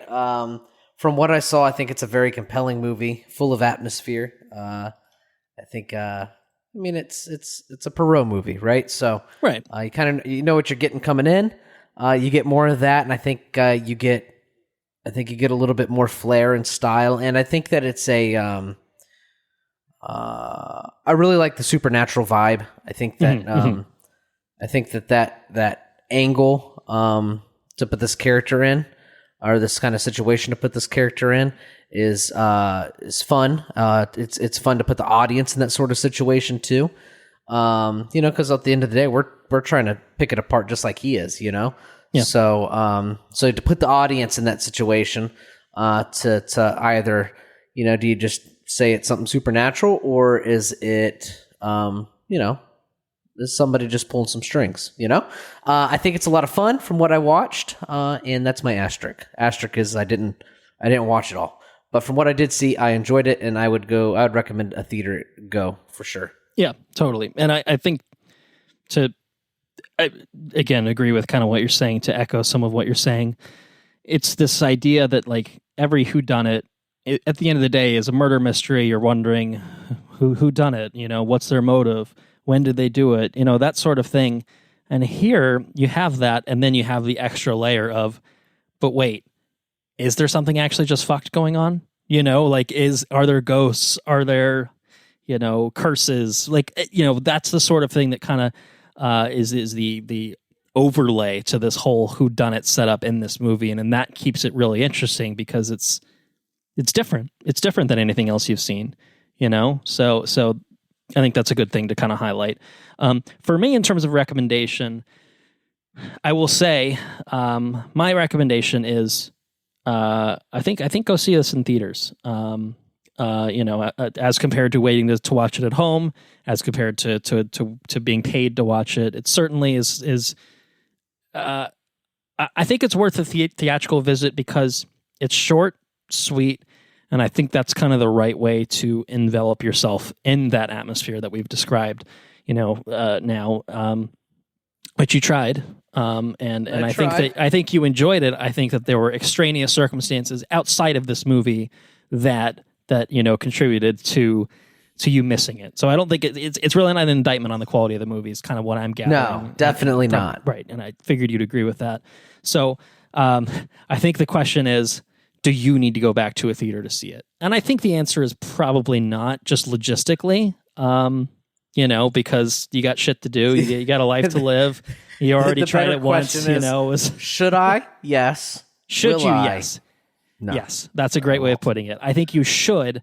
Will you? No, and I think that's fair, and I think that's understandable. It'd be a different story if this was a Dune Part 2 or something like that. Like, obviously, you would be going back. You would be pissed at yourself. Like, you're probably a little upset at yourself. But, it's not the end of the world. Your life will go on. You will catch this when it comes to Plex or whatever, and finish it up and whatnot. Or you'll just, hear the rest of the story from me momentarily if you want to do that. But I would say yes. I think you should finish it, certainly at some point. And I think that for people ready to walk in fresh, curious if this is for them. I think particularly if you've enjoyed either of the other ones. I mean, if you enjoyed Death on the Nile, this is light years beyond that. But I think if you enjoyed Murder on the Orient Express more particularly, this to me feels like a better follow-up than Death on the Nile was. So I would definitely recommend a theater visit. I think I don't know that it's going to crack my top movies of the year or anything like that. But I think it's a really good version of this. It's a really, really good version of this, and everyone kind of gives it their all and makes it all a worthwhile endeavor. A unique film, one that I think, again, maybe it's not going to be the best of the year or anything for me, but will still stand out. I think for some of its aspects. So yeah. So there you have it. There's your recommendation. All right, let's do it. Let's do full spoilers for A Haunting in Venice. This is going to be our most extensive spoiler section. Well, I mean, I think I would like to know how the film ended. So, here's the starting point. What's the last thing that you remember? You're going back however many days now, obviously, but fetch it in those memory banks. See what comes to mind. Let me talk through it. They have a seance. Some people fall through a chimney. Yep, sure. And he's like, I figured it out. Right. Yep. He's got a bunch of horse shit. There's an assistant hiding in the chimney. This is all fake. The medium's a fake. Okay. Yep. And then something happens or whatever. They split up, and Poirot goes. Somebody tries to drown Poirot. Right. In like a bucket of water. He goes bobbing for apples. That's like, well, I don't quite whatever. But anyways, Poirot's sticking his head in a thing of water trying to get some out. Someone tries to drown him, and then they don't end up drowning him. That's right. And somebody gets pushed from a thing and gets impaled on like a statue or something. Right. And then I think Poirot goes to wash his face, and something's going on with the water or something. Like in the he's in the bathroom or something. Yeah, I think that's when. I think he's at that point. I think he's started conducting his investigation. He's locked everybody. The lady gets pushed off. Yeah, and then he starts conducting this shit. He says, "Lock the doors. Nobody's going anywhere." And then he goes to the bathroom to wash his face, and things start getting twisted. Right around that point, I fall asleep.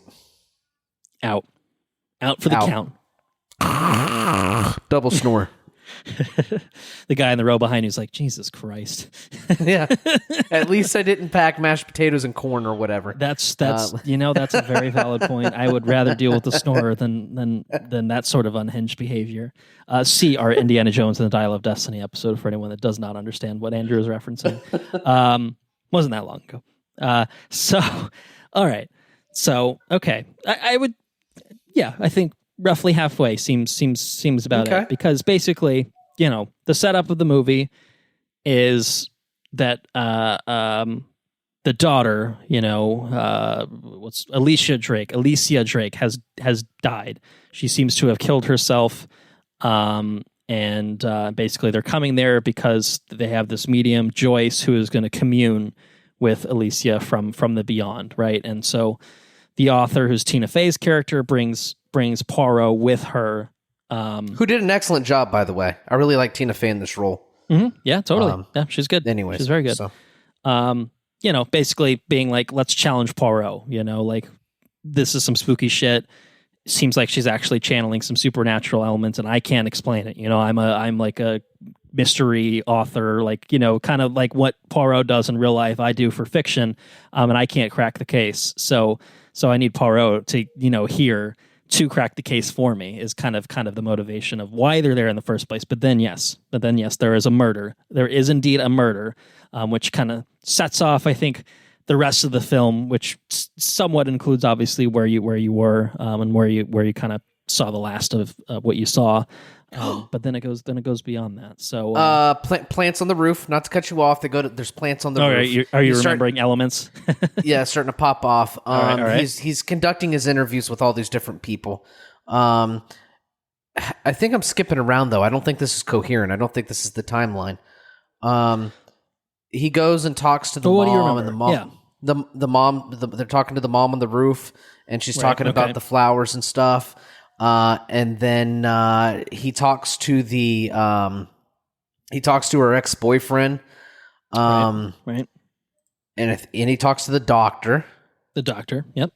And he talks to he finds a stuffed animal like in a catwalk or something. Yep. That seems about right. All right. I think you kind of made it through the investigation point, more or less. It sounds like. So I mean, I guess just to again confirm before I go further, you do in fact want the rest of this movie spoiled for yes, you, right? Yes. Right. Spoil it. And again, this is perhaps a good time to double flag it for listeners of like, usually we dance around and kind of go all over the place talking about spoilers. I'm just going to lay this whole plot out, the end of this plot out. So if you care about the whodunit aspects of this, want to keep it fresh for yourselves and you're listening at this point, you have been warned. Check out the timestamps if you want to skip ahead. Super mega spoilers. And if you don't care about these sorts of things, then keep listening. By all means, you do you. Whatever you want to do. And if you've seen this movie, then certainly keep listening. So yeah, I guess to somewhat back up, because I think this will kind of help inform, what we're talking about. Who are the players here? Who are the characters here? Obviously, Poirot is the detective. We have Ariadne Oliver, who's Tina Fey's character, who's the author. There's Vitaly Portfolio, who's the bodyguard. Who's Poirot's bodyguard. There's the mother of Alicia, Rowena Drake. There's Maxime, who is the ex-fiance of Alicia. There's Olga Semenoff, the housekeeper. There's Dr. Leslie Ferrier, who's the doctor. The doctor has a kid, Leopold. And then finally, Joyce, who has been murdered, has two assistants, Nicholas and Desdemona. So those are the players, basically. And this is kind of, where Poirot's investigation takes him is he takes Tina Fey's character under his wing to help him assist with the investigation. And he, basically talks to all of these individuals independently, trying to get a sense of like, what's your fucking deal? In Poirot style, is writing lists and whatnot. So what he is able to find is that Leslie, the doctor, was a soldier. He was traumatized by his experiences liberating the Bergen-Belsen concentration camp in World War II. So he's all kind of fucked up and jittery as a result of that. PTSD for sure. Maxime, it turns out, who I think up until this point is kind of a giant dick the whole time. He's the ex-boyfriend, ex-fiance. Okay. Yeah. Turns out that the reason that he broke off of the engagement is because her mother did not approve of him, and he was sick of basically trying to win over her affections in spite of the mother basically not wanting him in the picture. So he said fuck it, and it wasn't so much breaking it off for the love of someone else. It was he's still very much in love with Alicia. The assistants have been stealing money from Joyce, the medium. Because they have this big dream of getting to America, getting to St. Louis, based on like a movie they saw. So that's kind of that. And then at this point, Poirot he's kind of tripping balls a little bit.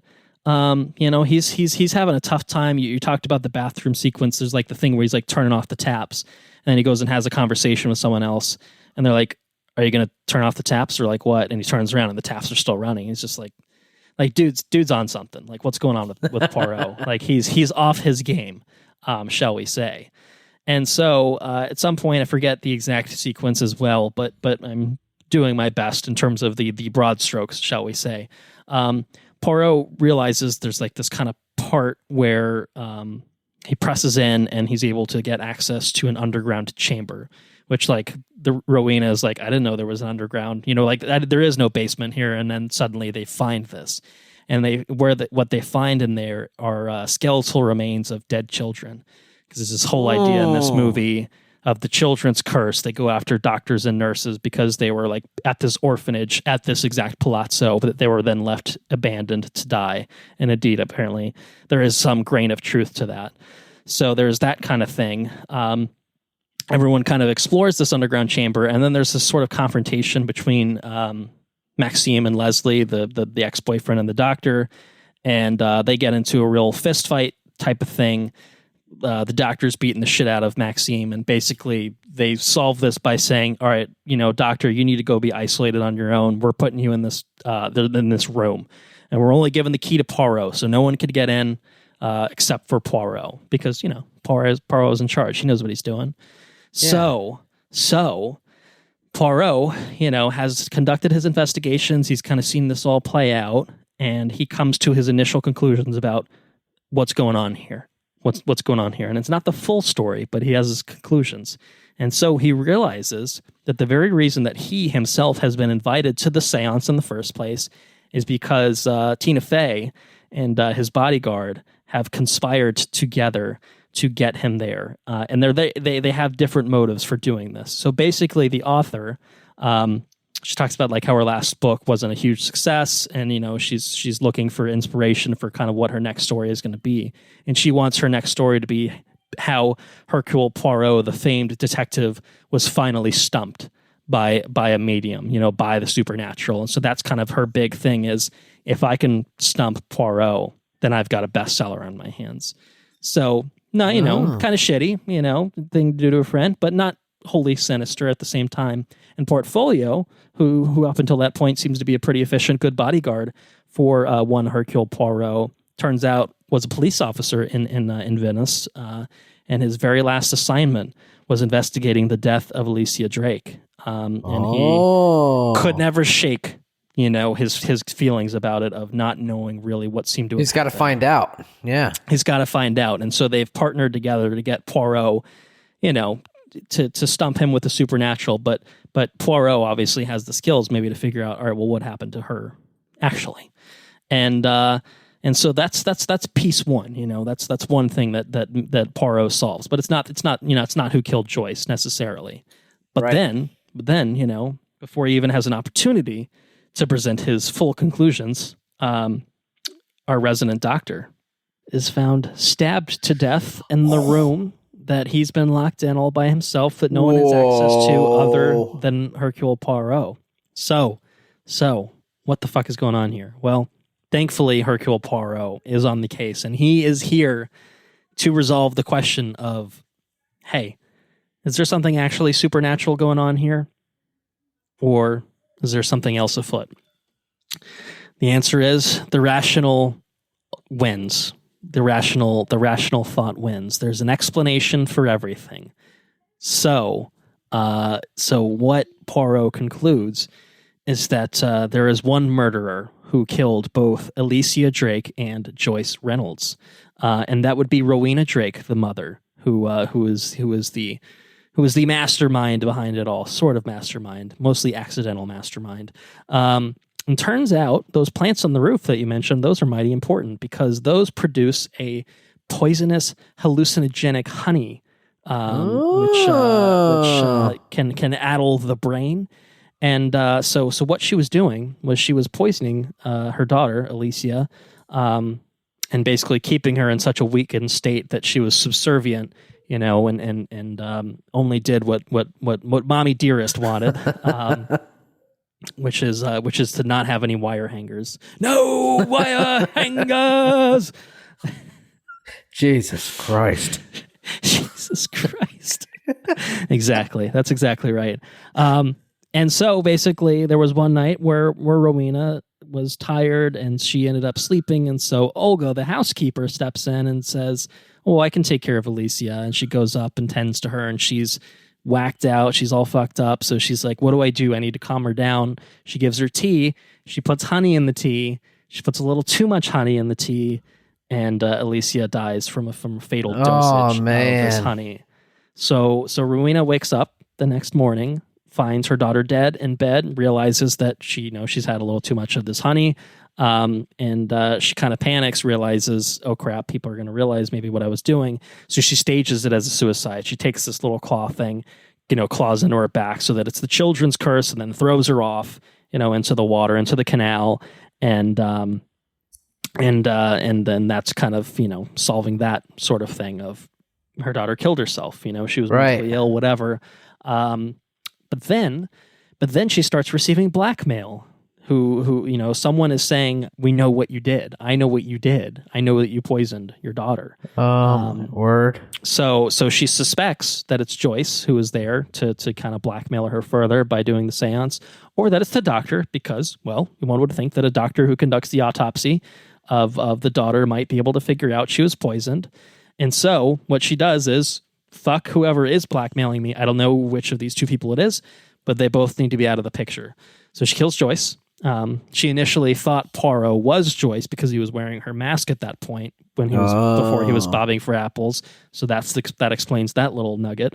And then she uses the internal phone, which works despite other like outside sources not working, and calls the doctor while he's in the locked away room and basically says, "I know you've been blackmailing me, and if you don't off yourself right now, I'm going to kill your son." And so the doctor says, "Okay," and stabs himself. So that's how he gets stabbed, is he does it himself and kills himself. Oh, man. Basically runs himself through with the blade. So yeah, and she hoped that she would be able to pass both of these deaths off as just part of the children's curse because, well, it turns out that medium Joyce Reynolds during wartime was a nurse, and the doctor's a doctor, and so the children's curse is after both of them. But Poirot he's smart. He knows what he's doing. He solves it, and he confronts her. And I think she kind of roughly confesses. I don't know exactly how it plays out. And there's some sort of, weird moment, and she ends up basically falling from the roof into the canal where she drowns. So Rowena Drake is now our third death. Okay. Death in Venice. So that's kind of the mystery solved. And then there's kind of, the falling, like the ultimate resolution of how everything, plays out from that point, which is, turns out the blackmailer was neither Joyce nor the doctor, but actually the doctor's son, Leopold, who's a smart cookie who reads up on things, realized that Rowena starred in a play where she was like the poison king or queen or something like that. And so he's decided to blackmail her, I think to try to help out his dad with money and stuff like that. Obviously, shit situation for the kid. Poirot, I think, convinces the kid, hey, give some of that money to the assistants so that they can go to America, they can fulfill their dream. And then, last but not least, Poirot himself has decided maybe this has reinvigorated, my passions for detecting and whatnot, and he's decided to unretire and accept new cases. So there's the one guy that gets blocked in the beginning of the movie. He finally lets him through. So that's kind of where it all ends. Okay.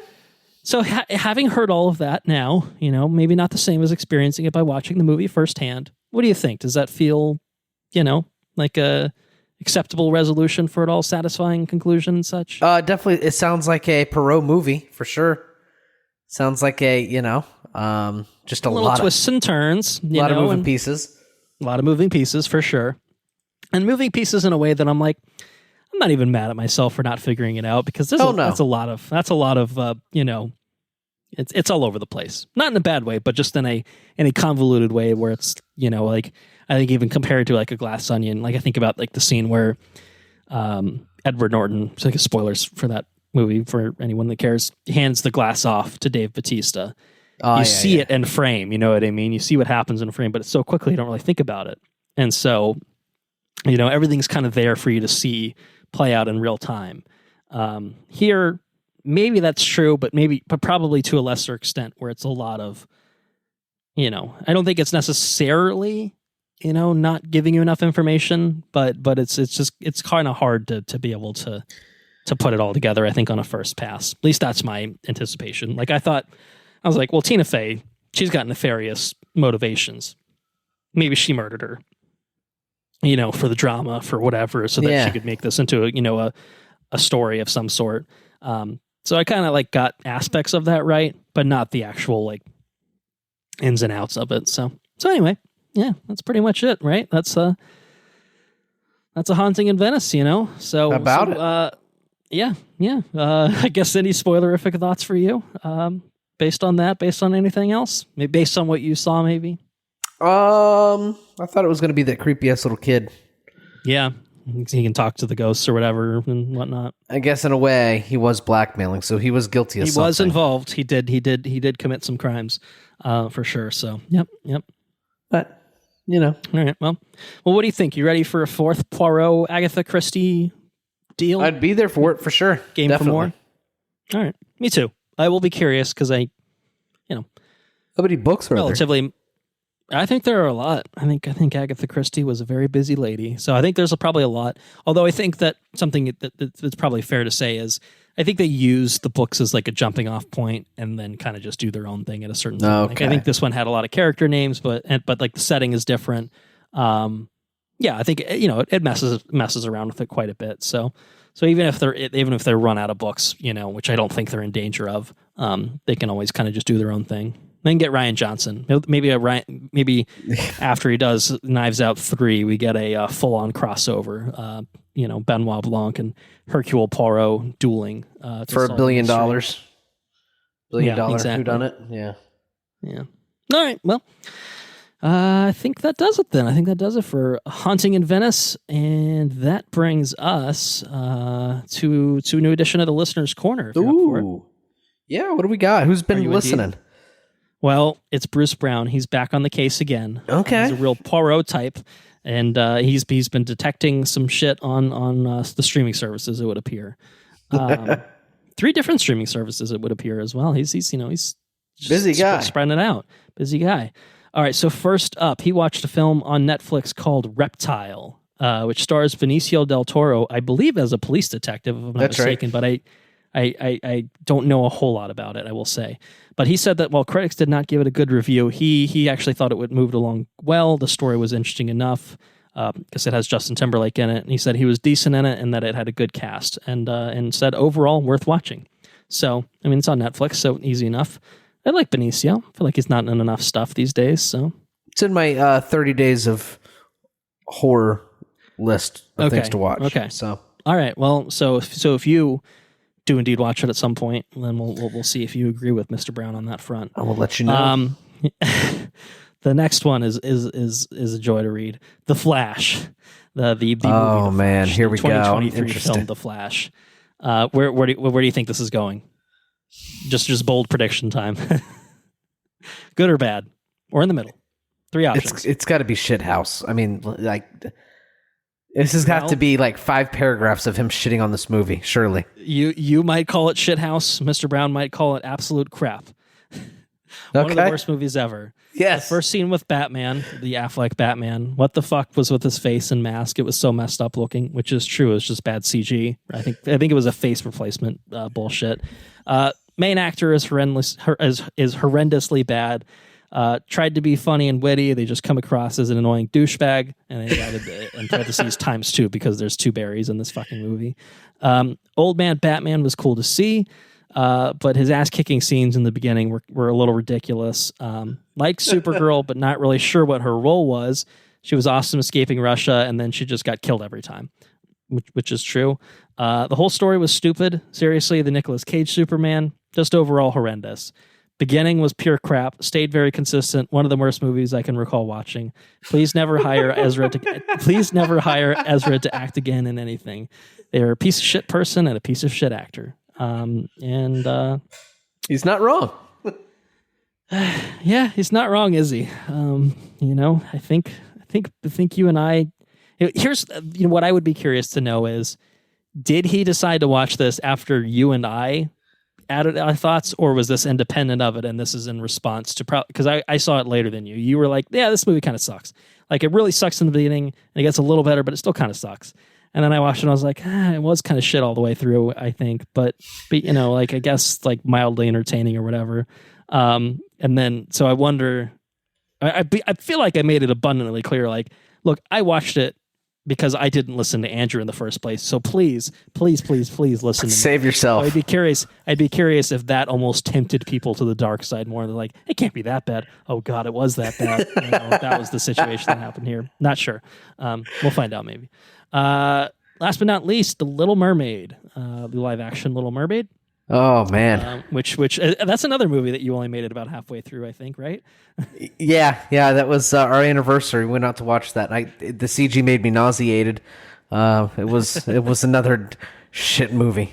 We didn't cover it for an episode though, so it was fine that you didn't see the whole thing. And I compared to A Haunting in Venice, I've seen I was going to say 0%, but I guess that's not technically true because of trailers. But I have not seen this film, so I cannot speak to it. But Bruce said that he liked the cartoon version much better. Thought the lead was very good, no issue with her. Thought that the male lead looked a little too old and not very good looking, so he didn't really see the instant love connection. Seemed to recall that Ariel's supposed to be an older teen, so it actually felt a bit creepy. But say that she has a wonderful singing voice, which I think you yes, for sure, definitely. In the trailers, because we could certainly tell that much. And finally, Melissa McCarthy played Melissa McCarthy, and that's not a good thing. Which fair, totally fair. Yeah. Ever since she was cast as Ursula, it was like, oh, really? Okay. No, and I mean, people wanted Lizzo to be Ursula, and maybe they dodged a bullet in doing that because she's in a whole fucking side charade of her own bullshit. So anyway, what's his face is real bad. The guy that plays her dad, Triton, King Triton. King Triton. That looks like he. Bardem. Javier Bardem looks fucking. I just don't know. I just don't know the creative decisions that were made in this movie are baffling. And then the accents for the shrimp, the French one, or the Jamaican one. I can't remember. It was. I want to say it was supposed to be, or was he Cajun? Yeah, well, I don't know what he's. I think he's Jamaican in the original, isn't he? In like the animated one. I don't know. Right? I think so. I think it is. But this just sounded like a bad accent. Sounded bad. Yeah. Anyways, I thought the movie was trash. So, yep, fair enough. Now that it's on streaming, I'm like, again, this is a Flash situation where I'm just like, Yeah, you come home late after some beers. You go out and have some food and some beers, and you walk back home, and you want to, rather than watching It's Always Sunny, give it a shot. Yeah, well, and it's like, if I don't like it after 20 minutes, I can just turn it off. You might throw up though. CG's terrible. It's nauseating. If I get physically ill, then I will definitely turn it off. I will know that I have reached my limits and that I cannot watch any further. Exactly. So there you go. That's the listener's corner for this episode. So what's been going on in your life? What have you been doing? What's been happening? All right. So what have I been doing? Been playing a lot of Baldur's Gate. Yep. I have. I don't know. I have the ability to move to Act 2. I don't know how many acts there are. I think there's probably 3 acts, but I'm not going to move to Act 2. I found a place to go to Act 2, but I'm not going to do it. I have to go back and do some things. But it's very good. I really like Baldur's Gate. Did I talk about the air conditioning broke?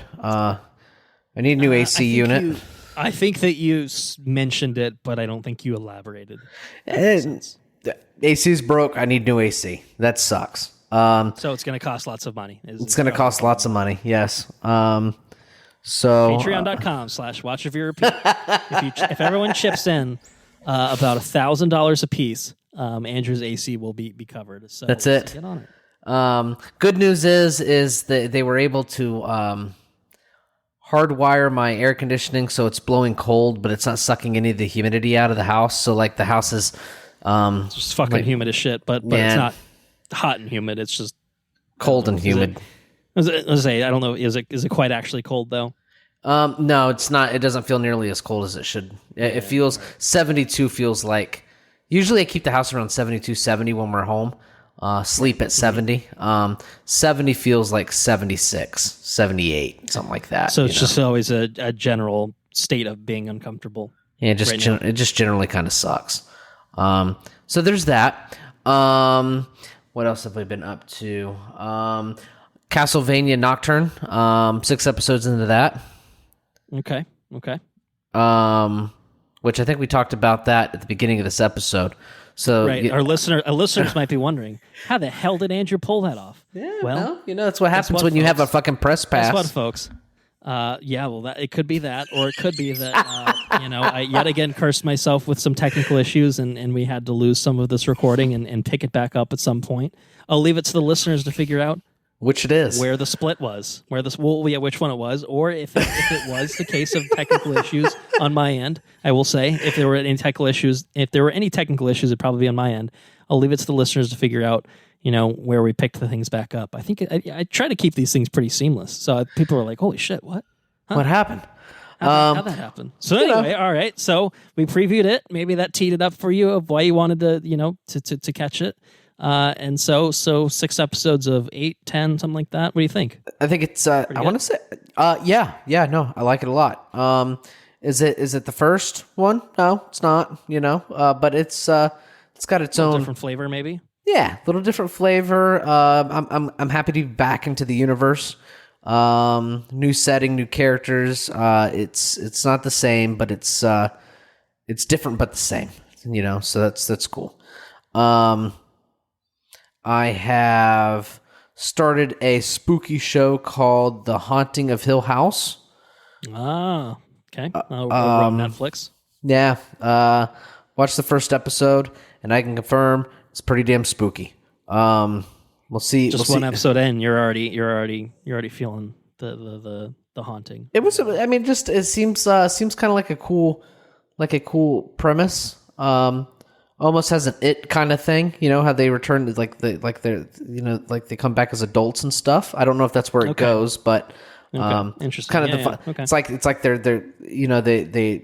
the first episode kind of like introduces you to the characters. It's like a family, and then like it kind of time skips a little bit. It goes from the kids to the adults back to the kids, and it's like they never escape this horror from this house. And so seems like an interesting premise. Seems well put together so far. So I will stick with it. I will finish it. So that's cool. And I think that's mostly it, really. Little baby B had his 4-month doctor appointment today. Yeah, he's healthy 4-month-old baby. Healthy 4-month baby. He's constipated all the time. Like he can't poop by himself. Poor guy. So we're gonna change his food up. Give him some probiotics. He is also eating purees now. We tried to sample some carrots and some peas and some what else did we try? Apples. He likes food, so that's cool. It's cool to watch him experience. He hasn't rejected any of them then. No, he doesn't care for peas. He makes this. Big surprise. Makes a big ugly face with peas. So it's kind of funny. But yeah, so there's that. I finished Mythos. Did I talk about that? I don't think so. I think again maybe alluded to it, but I don't think you actually talked about it.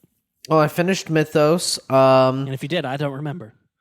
Overall, so Mythos, book by Stephen Fry about the Greek pantheon of gods.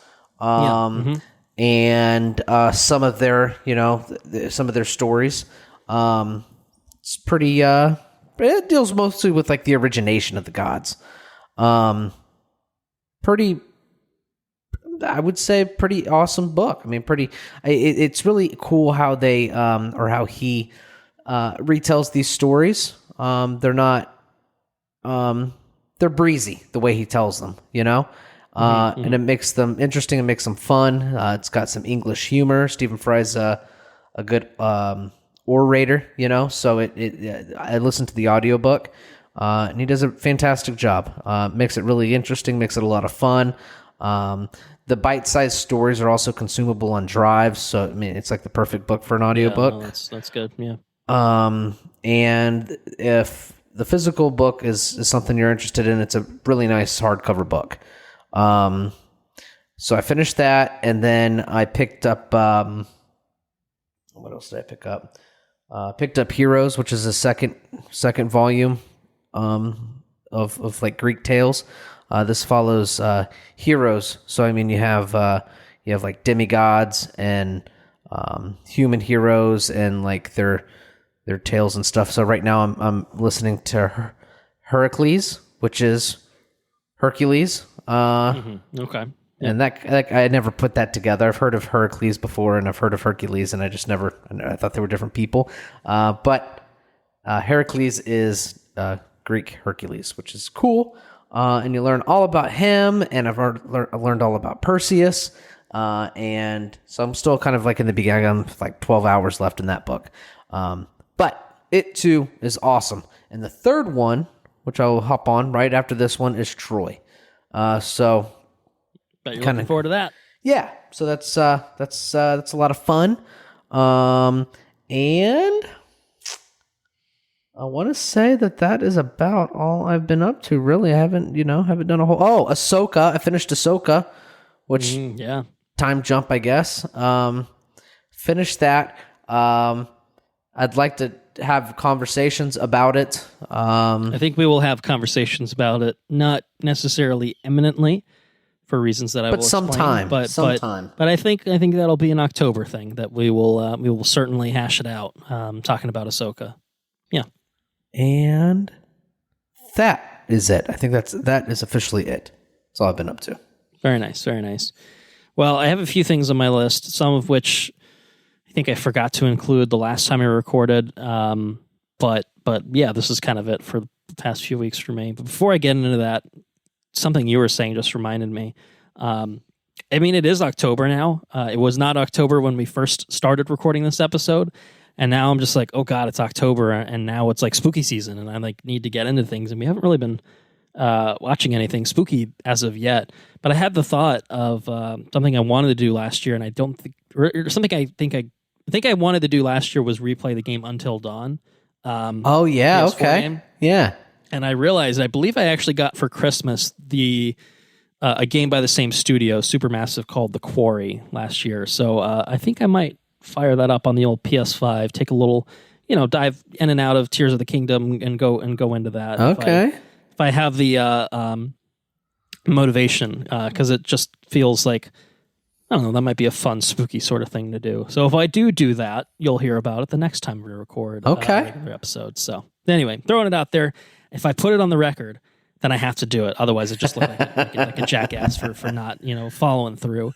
But anyway, of things that I have been doing, again, this is probably stretching back the past several weeks. I got in on the reality show game, which is a rarity for me. Oh man, it's a big rarity for me.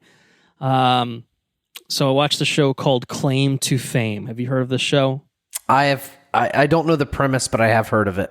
Okay. I figure you're a little bit more on the end with the reality stuff than I am. Not by choice. Yeah, but by virtue of your wife, you are certainly into it more than I am. You're exposed to it. Doesn't mean you like it. Doesn't mean you watch all of it, but you certainly are exposed to it more so. And so, yeah. The podcast I listen to called Filthy Casuals, anytime they do a reality show, they call it Rot Watch. So my Rot Watch for this week was Claim to Fame. Not for this week, for the weeks that I watched it. There are 2 seasons that have aired so far. So the first season, I think, may still be on there, but when we watched it was on Hulu. Anna had seen clips of it, I think, on, like Instagram or whatever, and kind of found it funny. And we were just flipping around on streaming services, trying to find something to watch. And, I'm indecisive. She's indecisive. 2 indecisive people in the same room trying to pick something to watch. It's a disaster. And then we stumbled across this on Hulu. And she's like, oh, I wanted to watch that. And I was like, great. I'm just putting it on because I'm done looking and flipping around on shit. And I'm just going to throw something on to have it on there. That was a Friday night. We watched 5 episodes that night. We were sucked the fuck into the show. Man. And we finished the first season that weekend, and season 2 was like 2 or 3 episodes away from finishing, and so we caught up on season 2, and then, had to wait for the finale, and then we watched the finale and everything. And so the premise of the show, for anyone that doesn't know, which is probably a lot of people, is that, it's like, kind of a, I was going to compare it to other reality shows. So I'm like, that's not helpful. I don't really have a good basis to talk about. It's people. They're like, I think it's 10 people that are invited to stay in this house, and all of these 10 people are related to a celebrity in some way. So like, someone is a famous person's daughter, or a famous person's son, or a famous person is their uncle, their aunt, or their was their grandfather and has died, or something like that. And so the name of the game is they have to go through these challenges. You can get immunity, like Survivor style. You can get clues on other people, and it basically was like, this person's celebrity relative, was in an ad campaign for this company in the 1980s, or some shit like that, like little clues. And so at the end of the episode, you get the bottom 2 people get put in the bottom 2, and one person, who and ultimately gets selected, has to pick someone from the group, and they have to guess what their claim to fame is. They have to guess who their celebrity relative is. And if they get that person's celebrity relative right, the person that got guessed goes home. They're done. They're off the show. And if the person that guesses gets it wrong, then they're done. They're off the show. So you can't get the guess wrong, or you're fucked. It was really entertaining, I mean, I don't think I'm like going to go into like reality shows like all the time now or anything, but I get the appeal. It was really fun. It was really, really fun. And it was, I think the thing that made it really attractive for Anna and I is there was a heavy trivia element to it, because part of the fun, like the first season, it told you some of the celebrity relatives throughout the episodes, but then it kind of left some like for the audience to fill in, and kind of play along with the clues. Season 2, they stopped doing that, and they like, you very much kind of had to solve it as you went with the rest of the group. So it's a lot of the challenges are trivia based challenges, and it's like all pop culture stuff. And it's, there's like a version of like the 6 degrees of Kevin Bacon or whatever, or that sort of thing, and right. like a version, like a physical realized version of that. So, I really enjoyed it. I thought it was really fun, and I was very satisfied at how season 1 ended, and I was not as happy with how season 2 ended in terms of like, my favorites, winning versus not winning. But good fun rot watch overall. Would recommend. Nice. I would recommend. I honestly think it's very fun. And I'll be in for season 3 because I think it'll probably happen. So recommend that. Now, on the other side of things, I've been watching some animated shows. I finished. Had we gotten to this segment, roughly a week ago, if we were recording this in 2 different segments, I would have said that I was done with season 3 of Star Wars Rebels. But now I can say that I am done with season 3 and season 4 of Star Wars Rebels, which is to say that I finished the entirety of Star Wars Rebels about 5 years after I told Andrew I would. So I have fulfilled my promise from many a year ago, and I have watched Star Wars Rebels. And you know what? It's a pretty good show. It's a pretty good fucking show. Good. It's a very good show. Obviously, I really kind of felt the crunch of wanting to watch it with Ahsoka now literally being complete and out there. So I haven't watched any of Ahsoka. So I'll put that out there. That's why we'll get to Ahsoka at some point this month, but I can't guarantee that it's going to be right away. I think that once I watch it, I think I'll get sucked in and probably binge it fairly quickly. But I haven't taken the dive just yet. So there's that. But Star Wars Rebels is a really, really great show. The characters are just so fun and lovable. And the Ghost crew is awesome. I'm really, really excited to see some of those characters obviously make the jump from animation to live action. That's, to me, thinking of Ahsoka as maybe a pseudo season 5 of Rebels is kind of exciting. And I don't know if it'll necessarily pay off in that way. I'm sure Ahsoka will still be an Ahsoka show at the end of the day. But I'm really, really excited to see where everything goes. But I think purely in terms of obviously like what the show covered, some really, really great, fantastic moments. Like the characters obviously are the anchors. That's what makes you care about these characters, their journey, obviously in this kind of pre-New Hope era, the genesis of the rebellion and stuff. But like the Ahsoka Vader stuff in season 2, I talked about that however, many months ago when I actually watched that. Awesome stuff. Season 3 and 4 brings in obviously Grand Admiral Thrawn, who, we've talked about and I know you're a huge fan of. Those fucking pipe organs and shit. Yep, oh, exactly. Man, so good. And great villain. Season 4 brought in Rook, his fucking, minion, who's fucking crazy and always fucking things up. Season 4 particularly, since obviously I have the recency to be able to talk about it, was incredible. It was a lot more serialized, I thought, than the other seasons were. Basically the whole thing is about liberating Lothal, and I just thought everything with that was so really, really well done. Just in terms of big moments, you had the Ahsoka Vader duel at the end of season 2, which felt like a big holy shit kind of moment. But season 4 is just kind of littered with them throughout, and there are big emotional moments in that season that happened when I did not expect them to happen. Is what I'll say. So season 2, Ahsoka fights Vader in this with Maul. Maul's there too, right? Yeah, Maul's involved, and then there's a little bit more of Maul in season 3. That's where Kanan gets blinded. Right. Yep, that's the end of season 2. Yep. Season 3, the Bendu. Season 3 is the Bendu. That's right. Yeah. Fuck yeah. And then season 4 is like all the Lothal stuff. Basically the resolution of all that. So yeah. I think I'm gonna cap it here and say it's a really, really good show. Would recommend everyone watch it. It's on Disney Plus.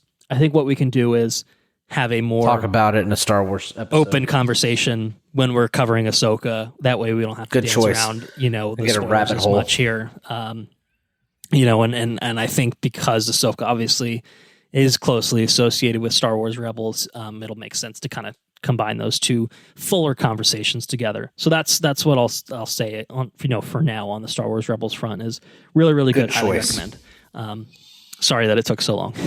I'll offer a formal apology for taking too long. It wasn't because I didn't believe you. It's just because I don't know. I suck at watching things sometimes. But anyway, outside of that, finished season 2 of X-Men, the animated series, the 90s one.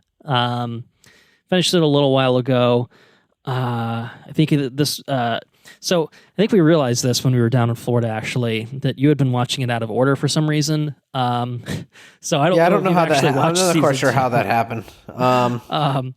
But season 2 has there's an overarching storyline of Xavier and Magneto being in the Savage Land.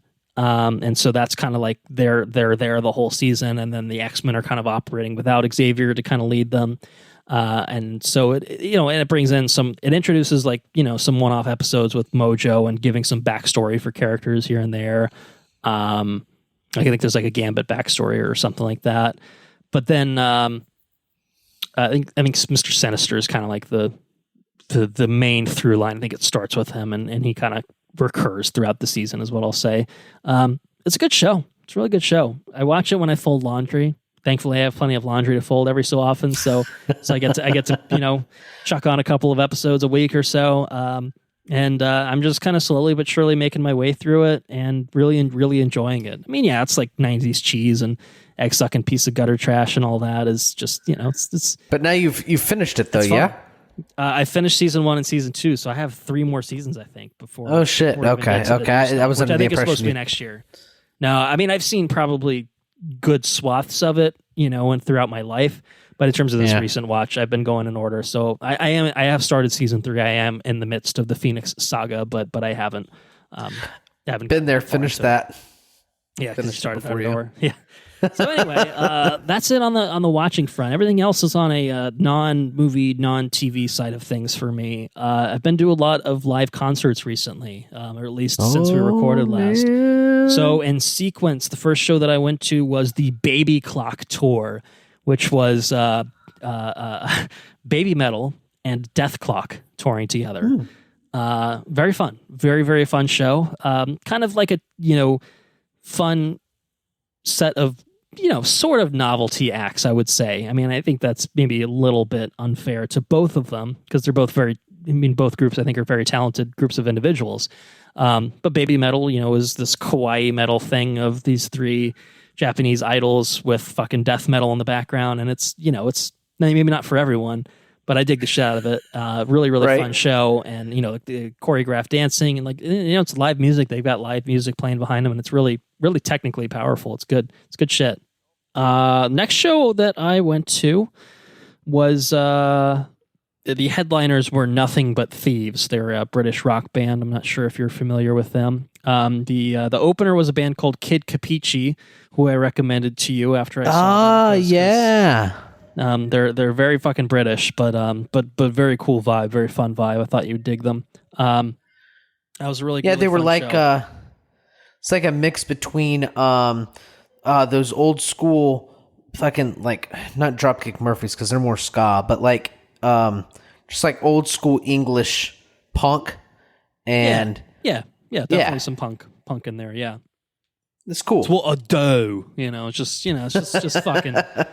It's just very British. It's very British. I don't know how else to describe it, but I really, really dug them. Really, really cool band. But yeah, really, really enjoyed that show. I think might be the favorite of the three that I'm talking about now, which obviously I haven't talked about the third. But yeah, really, really awesome show. Enjoyed Nothing But Thieves a lot. I hadn't seen them since they played at ACL, like after their first album came out, and this tour was in support of their fourth album, Dead Club City, which I scored a signed vinyl of. When I say score, I mean I paid money for it. But it was $50 for a signed vinyl by the whole band, which is pretty ballin', I think.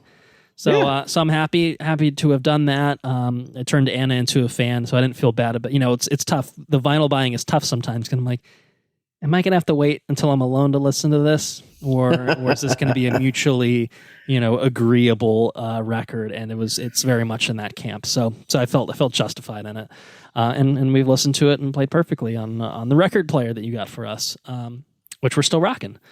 Last Excellent. but not least, I don't know who's least. I guess I said my favorite, but I won't say my least favorite overall. I saw Royal Blood, another British rock band. They're cool. I do know them. Very cool. They're a two-piece bass and drums, which makes them fucking cooler. Yeah.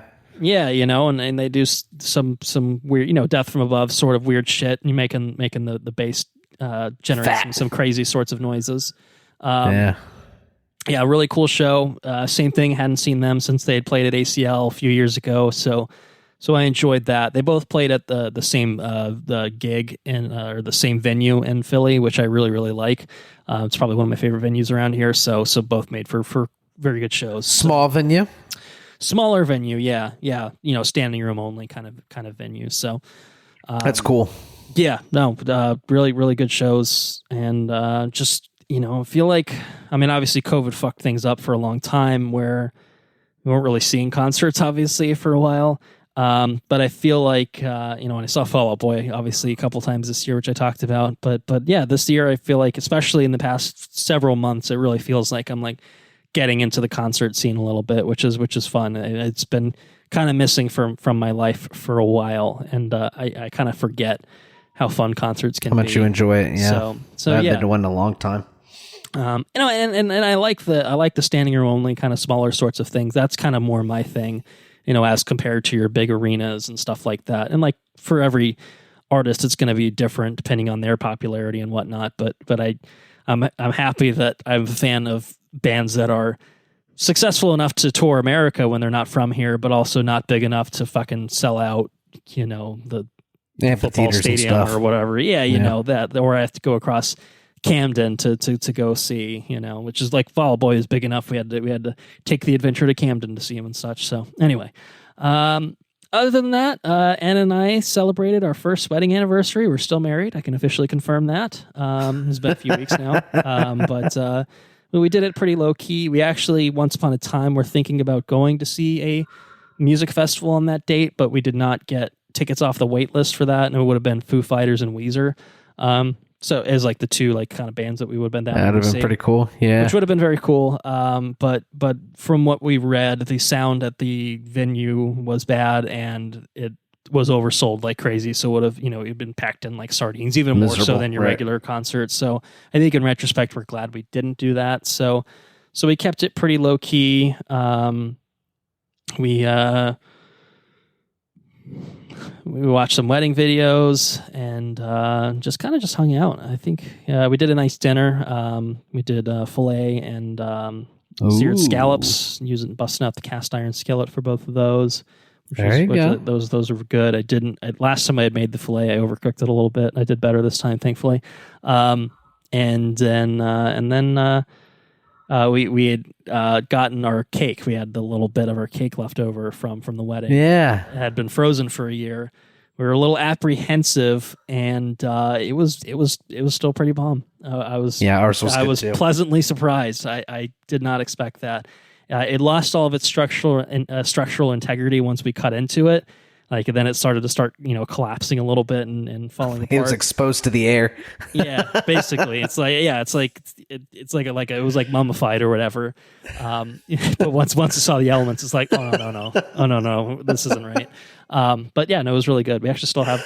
We didn't finish it. We put half of the half back into the freezer where it still is actually. So I don't think we'll make it last in there for a year. We're going to need the freezer space at some point, or we'll move first, whichever happens first. But that was cool. And then we went to a wedding. I think I teed it up last episode, if anyone remembers, as being in Maine. Turns out I don't know my geography. It was actually in New Hampshire, which is a different state for those wondering. And they are close to each other for what it's worth. So that was fun. Whatever. That was celebrating one of Anna's bridesmaids got married, and so that was a good fun celebration, and good excuse to go traveling a little bit, see some nice different areas of the country. So I enjoyed that. We're planning on doing a little Boston trip. I think we're going to go through Connecticut and stuff this upcoming weekend. So we're doing a little mini travel sort of thing, seeing friends and going to some breweries and stuff. So I'm looking forward to that. But other than that, that's it. Other than that, Ahsoka is on the docket. Is pretty much where we're at. We really are overdue to start on it, and I'm really looking forward to doing that. So Ahsoka and some spooky shit is probably what's up next for me personally. So. Nice. So yeah, I think that's it. I think we're caught up on what I've been doing. Caught up on the catching up. Oh man. So I think that is time to wrap this up. Let's see if my prediction. Yep, we did not make it to 4 hours on this episode. Although the total time spent on dealing with recording this the way that we did probably amounts to something close to it. But either way, final runtime well short of 4 hours. Mission accomplished. That's it. Still longer than the movie itself. Yes, that's very much true. But that's pretty standard for us. Okay. So anyway, thank you all for listening. If you enjoyed what you heard, you can spread the word. Patreon, lots of stuff going on Patreon. Yes, obviously funding Andrew's AC repairs is important, but we have other things going on Patreon. We talked about it at the beginning a little bit. Camera view is most excellent. I got the camera. Your camera dropped to a totally different view. I was trying to look.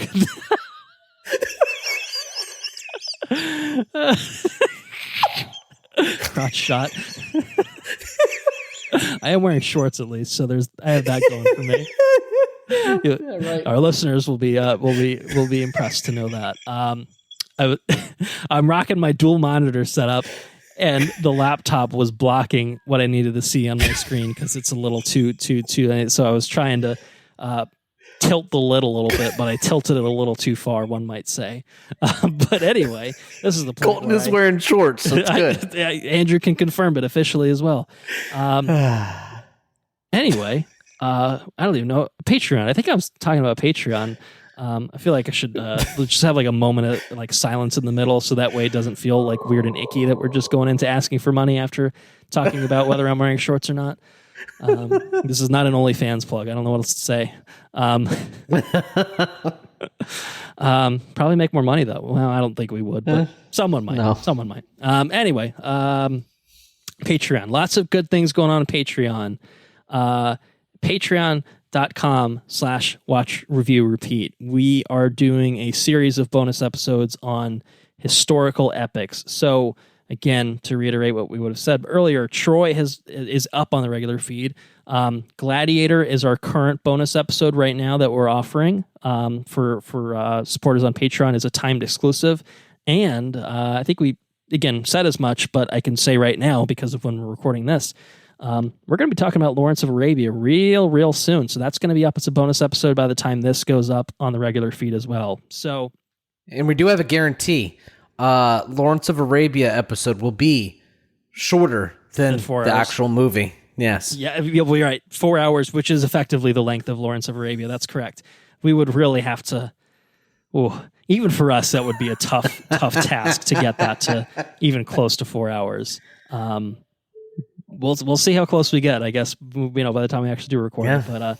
But the other ones have been in the neighborhood of like an hour 20, hour and a half. I think, even getting Lawrence to that, I don't know. We'll see. We'll see how it pans out. Maybe Andrew has something to say about it. Maybe I have something to say about it. But we're going to talk about that. And so I think that everyone should check that out.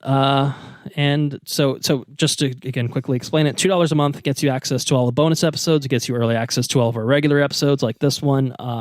And so jump on it. And I think to solicit some suggestions for maybe some future bonus episodes, you can send thoughts, you can send questions, comments, suggestions to watchreviewrepeat@gmail.com. Obviously, if you want to get in touch with us to talk about anything else, aka A Haunting in Venice, aka Ahsoka, or anything else that's The Exorcist is right around the corner. That'll probably be out by the time this episode is up on the regular feed. So happy to hear thoughts on anything and everything under the sun. And as we established, if anyone heard that Gladiator bonus episode, if you got something to say, send it our way. Huh? Pretty catchy, right? Very nice. Did you remember that we did that? You probably didn't even remember it. And you're like, oh, shit, that's a great jingle. Who came up with that? I don't remember who came up with it. One of us did, and it's good. We thought it sounded good, so it's in the script now. So anyway, yep. Patreon, blah blah blah. Website. Oh, I skipped over that. WatchReviewRepeat.com. I'm a little flushed by the short situation. I wasn't expecting to give you a little bit of a show. I think that's what it was. It was fantastic. I'm sure you enjoyed every second of it. Let's see. Socials. We're on all the socials. We're on Twitter at WRRPod. We're on Facebook at facebook.com/WatchReviewRepeat. We are on Instagram at WatchReviewRepeat. Our intro and outro track is Mechanolith by Kevin MacLeod at Incompetech.com, licensed under the Creative Commons by Attribution 3.0 license. And I think that, I don't know exactly where we're going to go next. The movie that has come out first in sequence, before even Ahsoka finished or before Exorcist comes out, is The Creator, which I think caught our interest, and I don't think either of us have seen it yet. But it's catching a lot of hype, though. A lot of people have been talking about it. Some good buzz on it. I think it looks really interesting, and I might have missed the window for seeing it in Dolby, unfortunately, but I still want to see it. And so I think maybe the hope...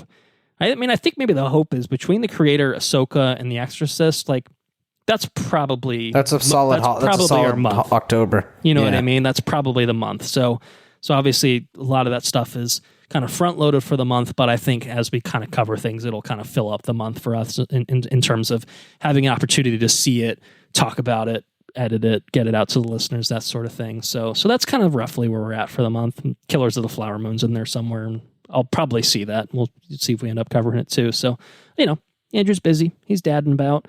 I'm gallivanting about the globe or whatever. Traveling apparently. And shit, right? So yeah, we'll see what we end up doing next. We know what we're recording next in terms of bonus episodes. We do not know what we're recording next in terms of regular episodes. That is very much a TBD, but let's just say we have a few options on the table. So until next time, I'm gonna let Andrew take everyone out. Take care now. Bye-bye then. Laters on the Menjay.